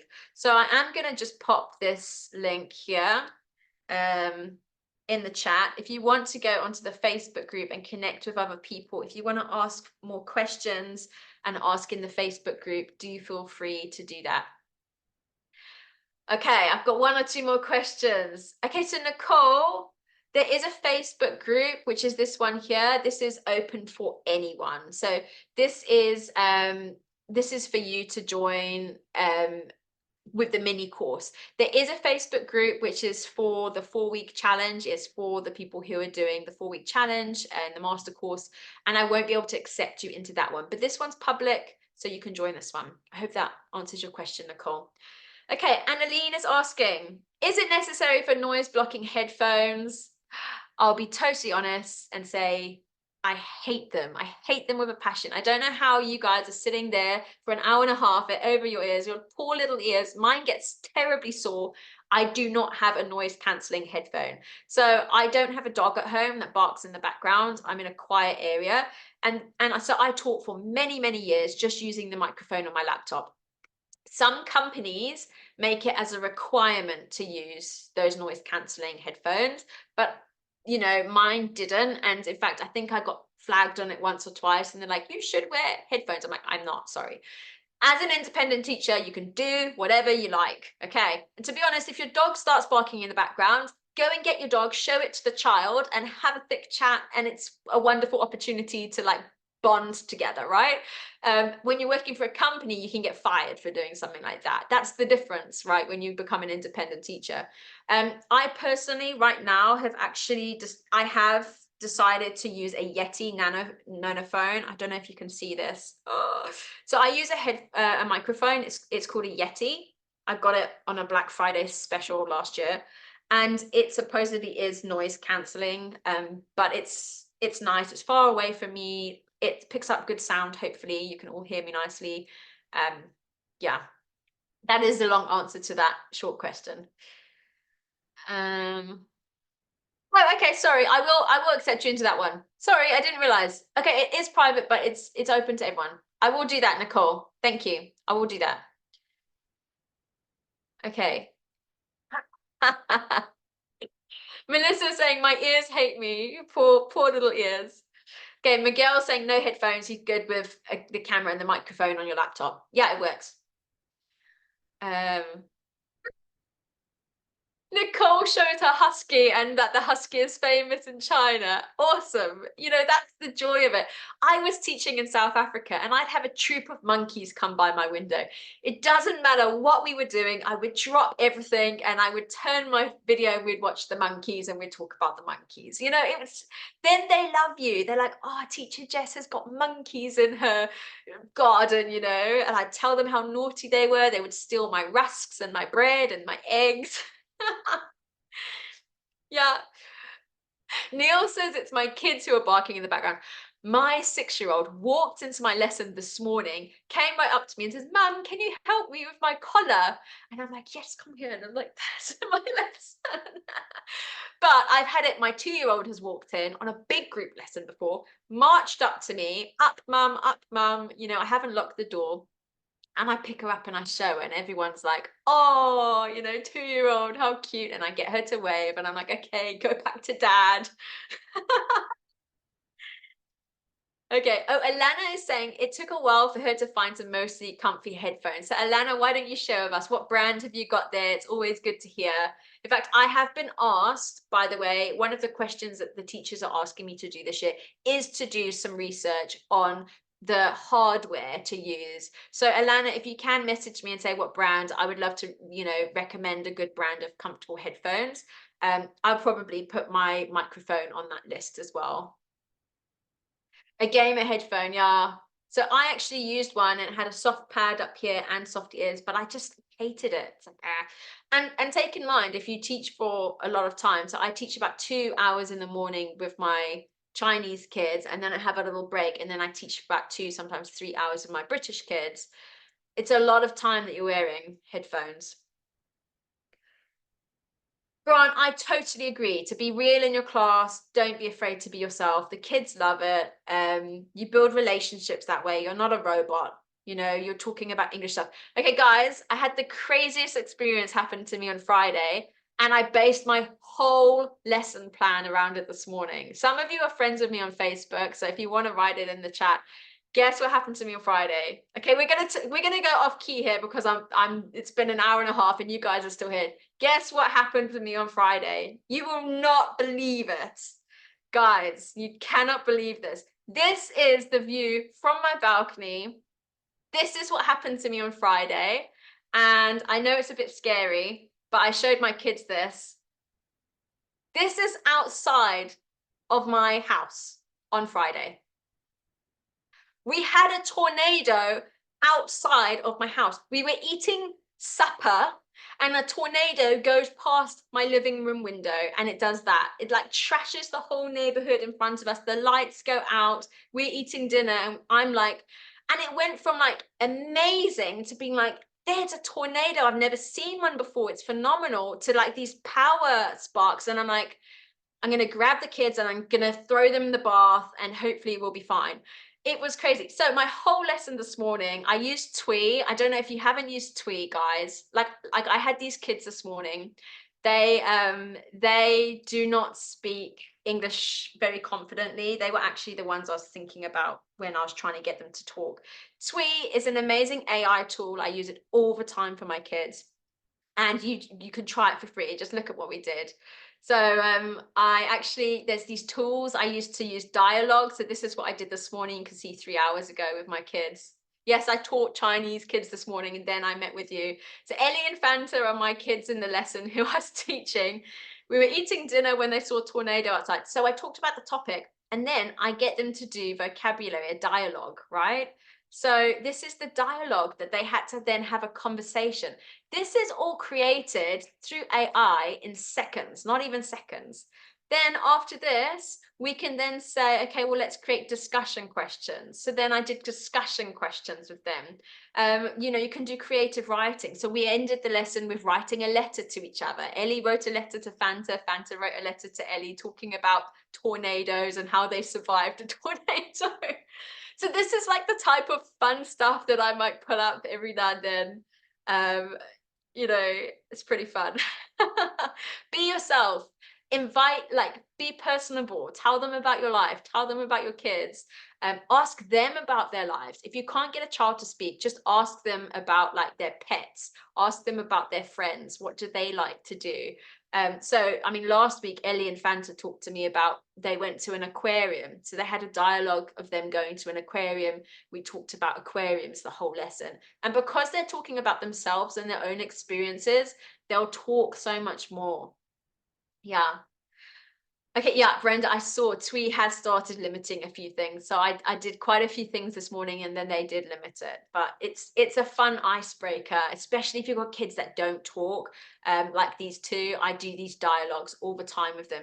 And I mean, look, I mean, guys, if your students like Harry Potter, you can put in like, Harry is having a conversation with Ron about Quidditch, and it will come up with a dialogue. It's so fun. Yeah. Yeah, okay. All right, any other questions? Okay, is it necessary to have social media presence to find students independently, like posting stuff? Okay, let me just show you guys. So this is Shanghongshu. This is where it's like the Chinese social media where you can post and then funnel them into your business. So Precious is actually going to come and speak to us, which is really cool. This is actually an older account, but anyway, I'll find Precious on here. Precious K. Let me just find her as a user. I'm going to translate it. Translate. Here we go. This is Precious. So Precious is going to come and speak to us. Oh, she changed her profile, I think. There we go. Good for her. She looks so professional now. Oh no, this must be an old one. I was going to say, this is not her one now. You know what? Every now and then you get kicked out of Shanghongshu. So that she must have had an issue and created another account there. Sorry, let me find it. So Precious posted the other day. She's an IELTS teacher. So she teaches adults for the IELTS exam. And I'm not spelling her name right. Precious K. So she basically put out on Chinese social media, hey, does anyone want classes with me for the IELTS exam? And I just want to show you what came up because it was like crazy. Where is her other? Sorry, I'm trying to see where she is. I'm going to just show you the one that she had. Precious K. Let me just say IELTS. So she posted on here and was saying, hey, do you want help with the IELTS exam? I mean, this is Shanghongshu. So this is where we teach you to be able to post stuff. Sorry, I can't find it right now. Anyway, so she posted on here, hey, does anyone want to have lessons with me learning how to do the IELTS?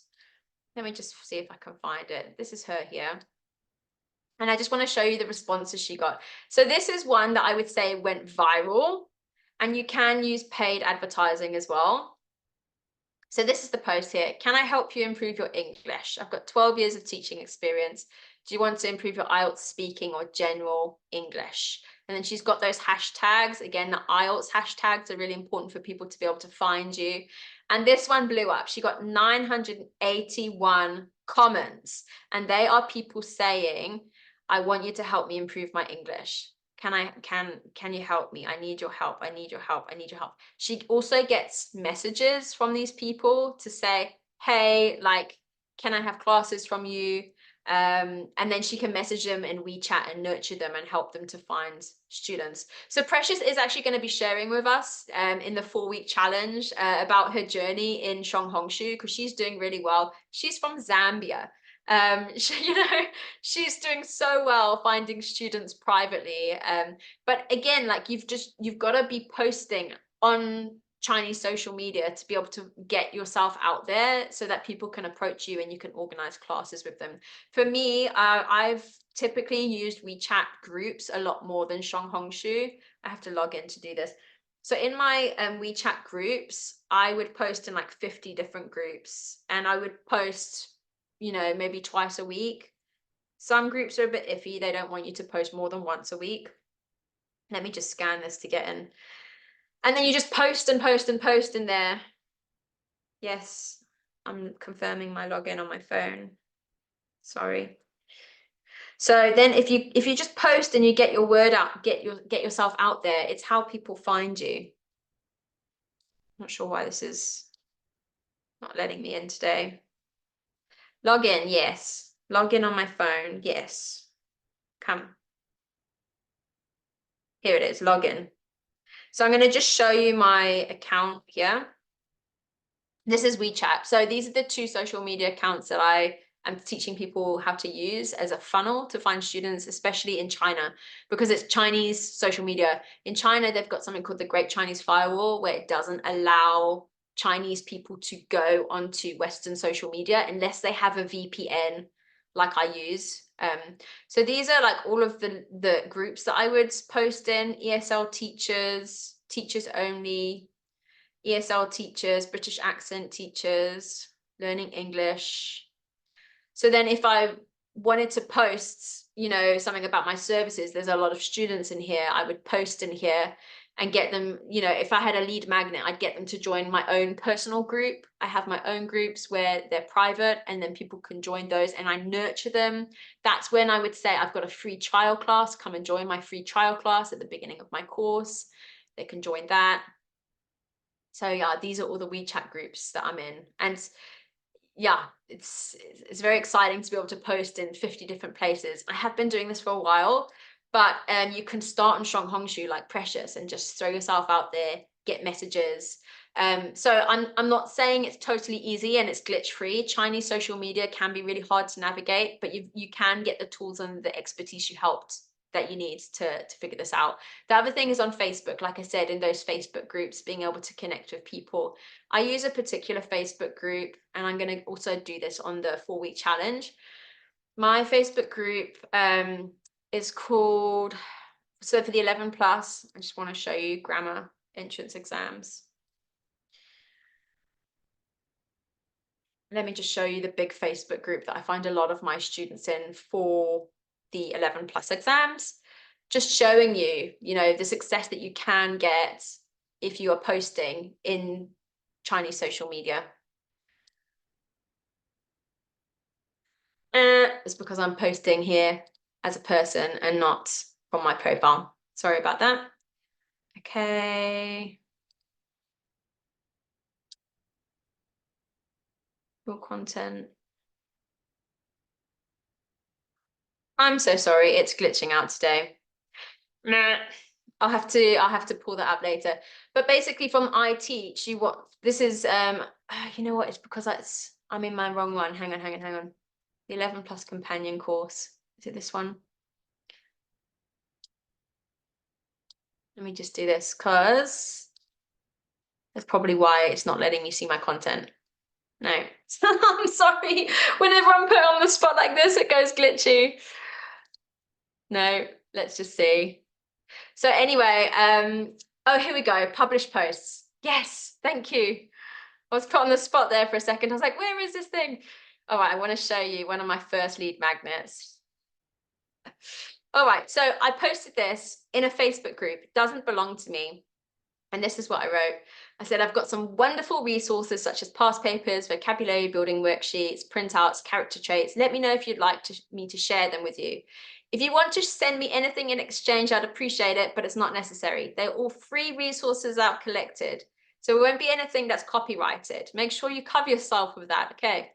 Since I get new things all the time, I hope to share helpful resources once a fortnight or a month through an email. Now, this is me doing this illegally because I hadn't got their consent. Now I've learned that you've got to be able to use like a legitimate email software provider so that they can opt out. But when I started, I didn't know. I just tried stuff, right? If you're interested, send me a PM with your email address. Okay, I got 353 people commenting. I got over 400 people sharing their email addresses with me.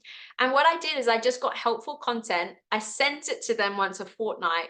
And along with my free helpful content, I told them about my group classes. And I said, come and join me for my group classes.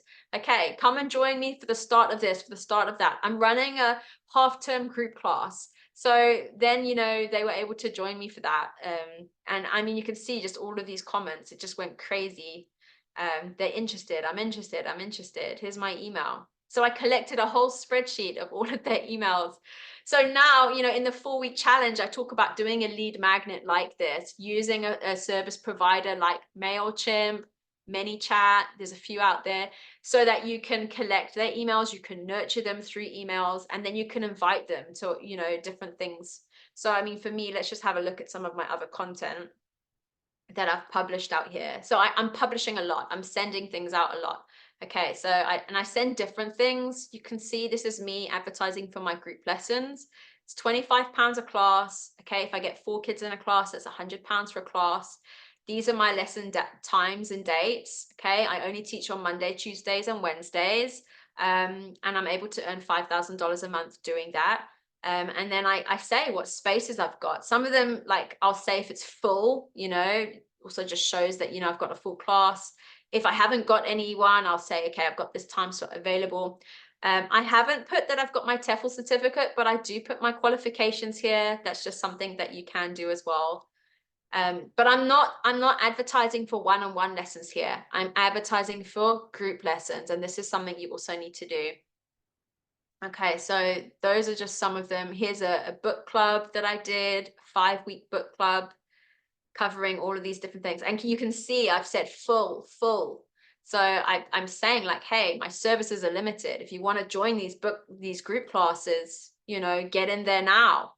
Half-term courses. So these are I had 2 different lessons back to back, a 2 o'clock and a 3 o'clock. Okay, if I've got 4 kids in a class, in fact, I think I did up to 6, then I can get like £150, you know, two classes back to back. Some kids signed up for both of these. So they sign up for me for 2 courses back to back. I have a lot of Hong Kong students who love me for this, especially if I do courses on Saturdays. I try and make sure that students in both Asia and the UK can join me for this, because there's a lot of Chinese and Asian-based students who want to get into British grammar schools for the 11 plus exams. Okay, I'm going on and on and on, and I think I'm like telling you all of the fun things. Miguel, thank you. I always go beyond duty. Thank you. Yeah, I always give it my all. I always get frustrated when people give away fluff. I'm like, guys, come here for answers. They come here for help. Let me try and help you be as informative as I possibly can.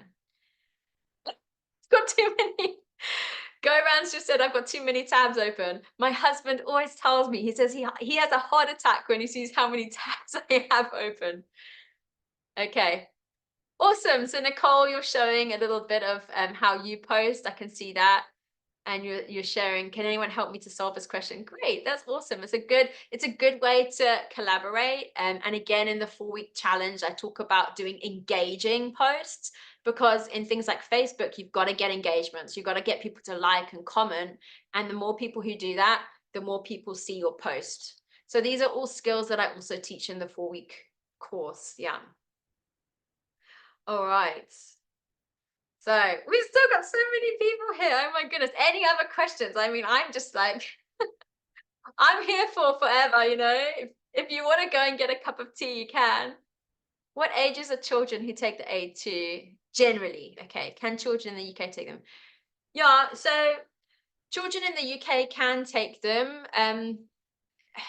The thing is, they might not specifically need to take them, because if they're already in the UK and in the UK system and they're not needing to immigrate, like, you don't have to like take that exam. Usually you can just go into, you know, the private school system. They can help you with extra support, especially if you're an ESL learner.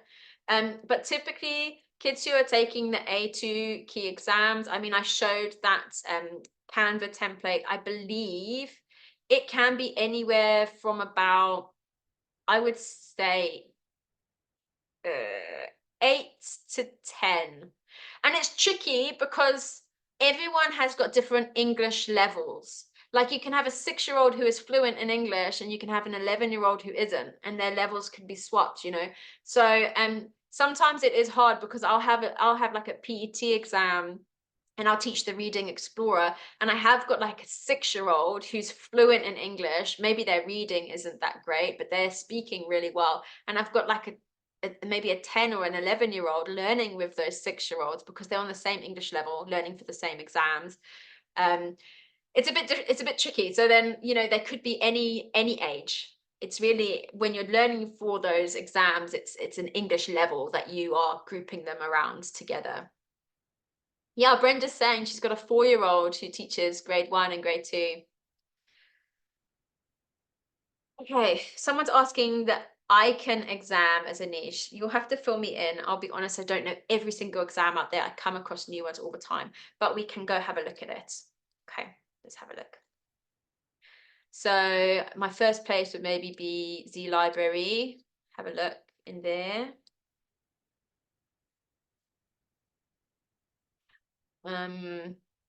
Is that what it is? Maybe, I don't know if it's spelled out in full, Icon.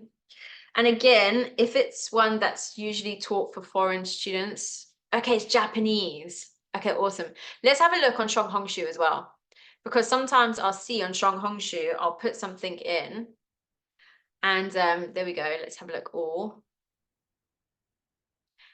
And you'll sometimes see, here we go, that you've got some teachers on here who are helping with the Einken exam. Sometimes you'll also see the textbook, so that you can, if you see a textbook, you can then search a bit better.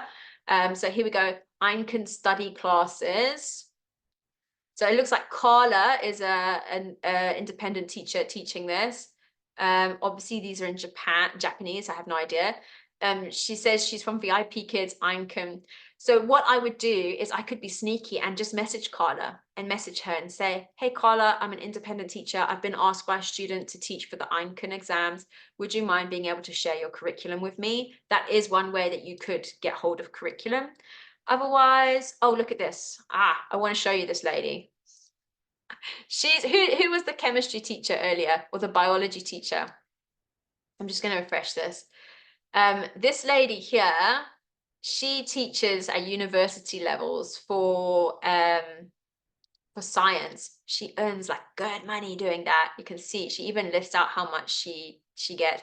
So medical interview training for UCAT exam, that's an exam. She charges $80 an hour. Okay, these are also exams which are university level, $80 an hour. All right, so she has also said like what her results have been passing these tests, but she's a teacher who's doing really well. All right, let's just look again for those exams.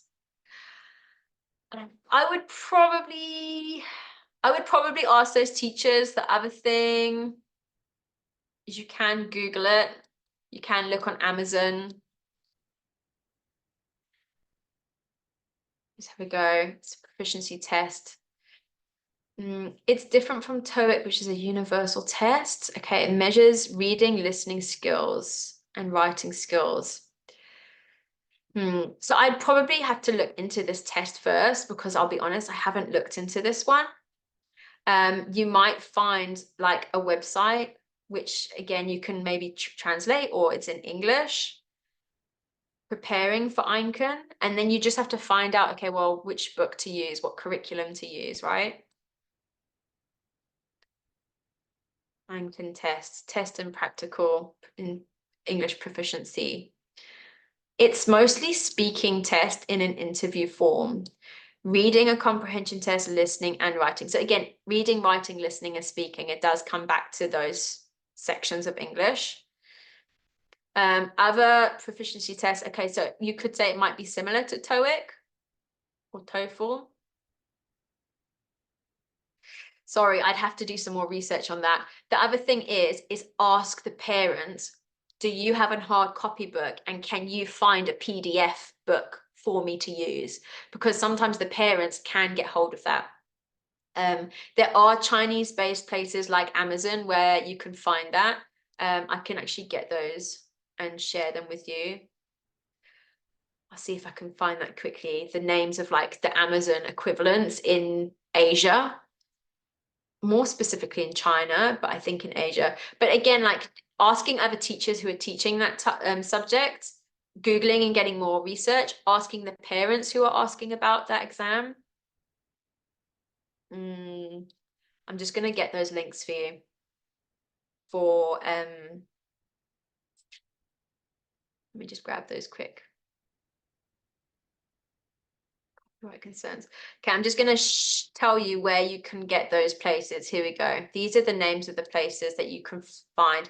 And the Chinese people know where to find curriculum. Like this is where they can find it. I'm not sure if it's in Japan, like in Asia or not, but Taibo and Xianyu, those are places where you can find hard copy books. So remember when I said with copyright concerns, this is a lesson that I cover in the course, is the copyright issues. I show that email where I'm like, hey guys, you've got to be careful about this. Make sure that you get them to buy the hard copy. Then yeah, you say to the parents, you can buy the hard copy books from these places online. In fact, you can even just Google these. And in fact, another advanced technique is apparently you can market yourself as a teacher on these places. That's something that I've been learning about recently. I haven't done it myself, but I've heard that teachers have been doing it. Like, because it's like Amazon, it's like it's a marketplace. Yeah, so that's just something fun. Taibo, and if you like look for, let's see, what was the name of that exam? Let's just find that name of the exam and I'll see if I can find it on Chinese social media. Einken. Or, all right, let's have a look. Let's see, putting me on the spot. Einken. Let's have a look. I'm just going to translate the page. Done. No, it doesn't look like there is one. Oh, it's under baby. That's probably why. Shop. Let's do it under shop. That would probably be better. But these are like Chinese shops or Asian shops, I believe, that you can find. Okay, that's not letting me in. But yeah, sorry, if I fall short there, it's been put on the spot. I'd probably have to look around. And like I said, ask the parents to say, where do you think that you can get the PDF copy of the book from? Ask other teachers who are teaching with that curriculum that you can find them advertising their businesses. Even on Facebook, you might be able to find one. There is a Facebook group called Tara. I'll just find it for you quickly now. And you can find a lot of curriculum in there too. I'd have to look for it though. No. Yeah, I mean, you can ask around on Facebook. Maybe there's even a group for that exam on Facebook, because Japan is global. It's global. It's not just Chinese. We have a look. Okay, so sorry, I'm coming up a bit short here. I'll have to do some research. But that's probably what I'd do. I'd probably message that lady on Shanghongshu and say, can we swap? Where did you find curriculum? Can you help me? All right. Do I have experience advertising on Pinterest? I don't. I'll be honest. I have looked at Pinterest. I know that it's a platform to find students on. I have had some very limited experience with YouTube and Instagram with finding students for my services, but I haven't used them for finding students to teach with. Gillian, who is joining us for the 4-week challenge, she's actually going to do a session. She uses Instagram and YouTube also for finding students to teach with, but I haven't actually used Pinterest, no. And I know that I could tap into that. I just haven't learned those skills yet. Yeah. Okay, go around and saying, do I use Little Red Book on a PC or smartphone? Both, which is why, like, when I show you Little Red Book on my PC, it's actually an old account, and my current account is actually on my phone. I've got 2 accounts because I've got 2 WeChat accounts, and then I've got 2 Shanghongshu accounts. Yeah, so yeah, I used to do marketing on behalf of an ESL school, so that's why I started a new WeChat account and a Shanghongshu account. So if you want to get an extra SIM card, you can start a new WeChat, start a new Shanghongshu. And sometimes it allows you to kind of, if you're wanting to maybe, some people are saying, well, we want to do 2 niches. I'm like, well, why don't you set up 2 different profiles for 2 different niches? Especially if you can't choose and you want to just kind of figure that out. But it's sometimes just easier to choose one and see how it goes from there. Okay, we've got AliExpress in China. Alison has just said AliExpress in China to see. So Ali, I wondered if Alipay. Oh, I love it when teachers help me learn new things. You're such a superstar. That's twice now, Alison, you're saying. AliExpress. Oh, let's see. I've never heard of this one. Thanks, Alison. I'm so excited. All right, let's see if that Incan exam thingamajig, we can find it here. Oh,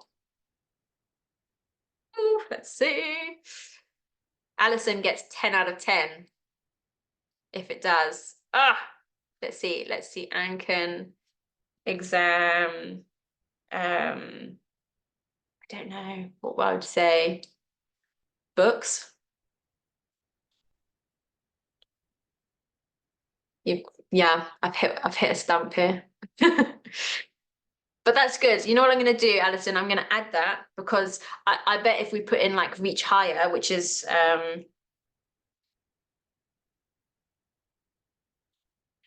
like a very common curriculum. There you go. You can see, you can probably buy different things here. I know on Taibo, you can buy the Reach Higher books.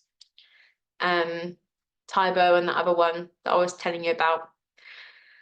Okay, well, I'm just going on and on here. So like, again, if you want to come back tomorrow, you can. If you want to stay on, you can.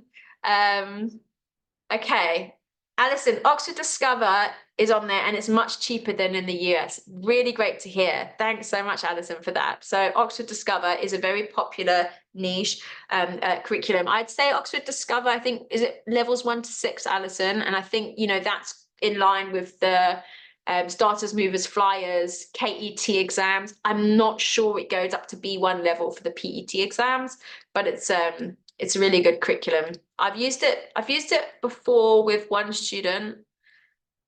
It was good. I think I just, when you get used to like a curriculum, like, so for me, oh, here we go, Oxford Discover, fantastic. Oh, wow, look at that. Full set English versions. So again, this is where you're saying to the parents, please buy the books, and then they can buy them in places like this. This is great. Well, there you go.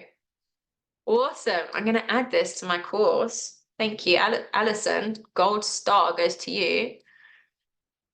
Or AliExpress. There we go. And I'll just have the link there. Thank you. All right, do that while I'm here. All right, any other questions? You can get PDFs and online stuff for them. Awesome, Alison. So interesting. You know what, when you network with teachers, you learn things all the time. I'm always the one talking, right? But I love to listen as well, and I love to hear new things. Grant was telling me earlier how OffToClass has got this special on at the moment. I don't know if you're still here, Grant, but it was like a 50% off special on OffToClass. So I posted it in the Facebook group and I told everyone else, but it's really nice for everyone to contribute and to share. You've got a friend in Stuttgart intending to give me a few hundred flyers promoting my business. Oh, awesome. Go around. Fantastic. You know, I know a teacher called Gareth, and he is based in a city, and I'm trying to remember which city it is. It's a tier 1 city. So it's like Beijing or Shanghai or one of them. And what he does is he gets flyers and he goes to the prestigious areas of town and he posts them in like elevators or notice boards and things like that, and he gets students like that. And it's old school, but he goes to the the most expensive city in the most expensive areas, and he posts those flyers around and he gets high paying students. Yeah, that's how he does it. So it's totally fun. There's so many ways that you can find students. You know, we go through a lot of these different ways. You can put it out on places like Gumtree to find students. Yeah, post. I mean, if you're an in-person person, a tutor, put it on your car, put it on your front door, outside your house. Private schools, absolutely, Brenda. And so, I mean, for me, you can do all this digitally. So if you can get a school mum and you can say, can you post my flyer in the school group, digitally, then that's great. But if you want to do things, physically, that's totally fine too. It's marketing. It's marketing because you need to get students into your business. Awesome. Yeah. Fabulous. Okay, guys, it's 11 o'clock. We've been here for 2 hours. I need more than a cup of tea now. I need a biscuit to go with it. I'm going to call it a day. Thank you so much for being such an amazing group of people. I can't quite believe how many of you stayed all the way to the end. I really hope you found this helpful. If anyone is still left here and wants to be really amazing, I would love for you to write just a tiny little review to say how you have found this first challenge, because then I can just use that in my marketing for tomorrow to say, hey, this is what some of the teachers said about the session on Monday. It would be great for you to join us. So if you want to just write a little review, say how helpful it's been, how interesting it is, how practical it is, it would be great for you to write that down. And I can use that. So Alison, you can write that there, or you know what, even better, let me actually just grab my testimonial form. Just give me a second if you don't mind. Let me just grab that form and then I can share it with you. The mini course. Copy and paste. Oh, I'm just going to do this to a meeting group. All right, that is my testimonial for the mini course. It would be really wonderful if you can do that, because I am here to see if we can help as many teachers as possible for 3 days, free of charge, helping you to start your business. And of course, if it is something that you want to consider using my services to help you grow your business for all of the marketing skills that you need to learn, it would be great for you to join me for that 4-week course. Yeah. All right, awesome. Yay. Oh, that's lovely. Thanks, Christine. Go around, homework. You're like a Chinese parent. If anyone teaches Chinese parents, then they love their homework. Okay, so go around. There is homework. It is inside the course, and that is to connect on the Facebook group and to share your niche. So you have got the workbook. It would be great for you to spend a few minutes thinking about what your niche is, digesting this session, being able to think about who you want to teach, what you want to teach, maybe what exam you're looking to teach, maybe what country you're looking to teach in. If it's not China, maybe a country in Asia or a few countries in Asia. Yeah. So you can do that as part of the challenge and connect with other teachers in the Facebook group. Awesome.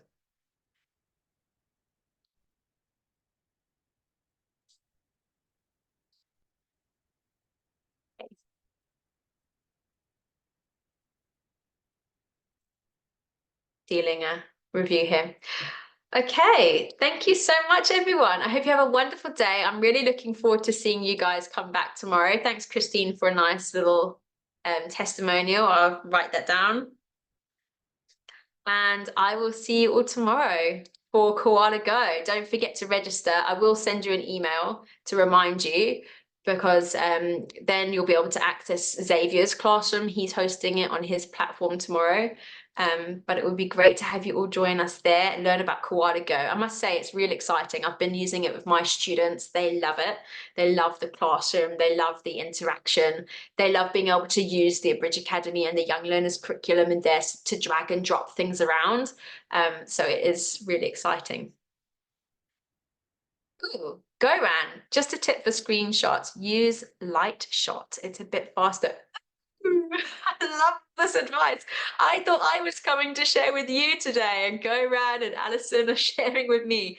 Okay, light shot. I'm going to look that up. Thanks so much. Light shots. I'm always using my screenshot snipping tool. Oh, I've got it. I've actually got the buttons on my keyboard. I don't know, I put white like I put white dots on them to show how to do a print screen.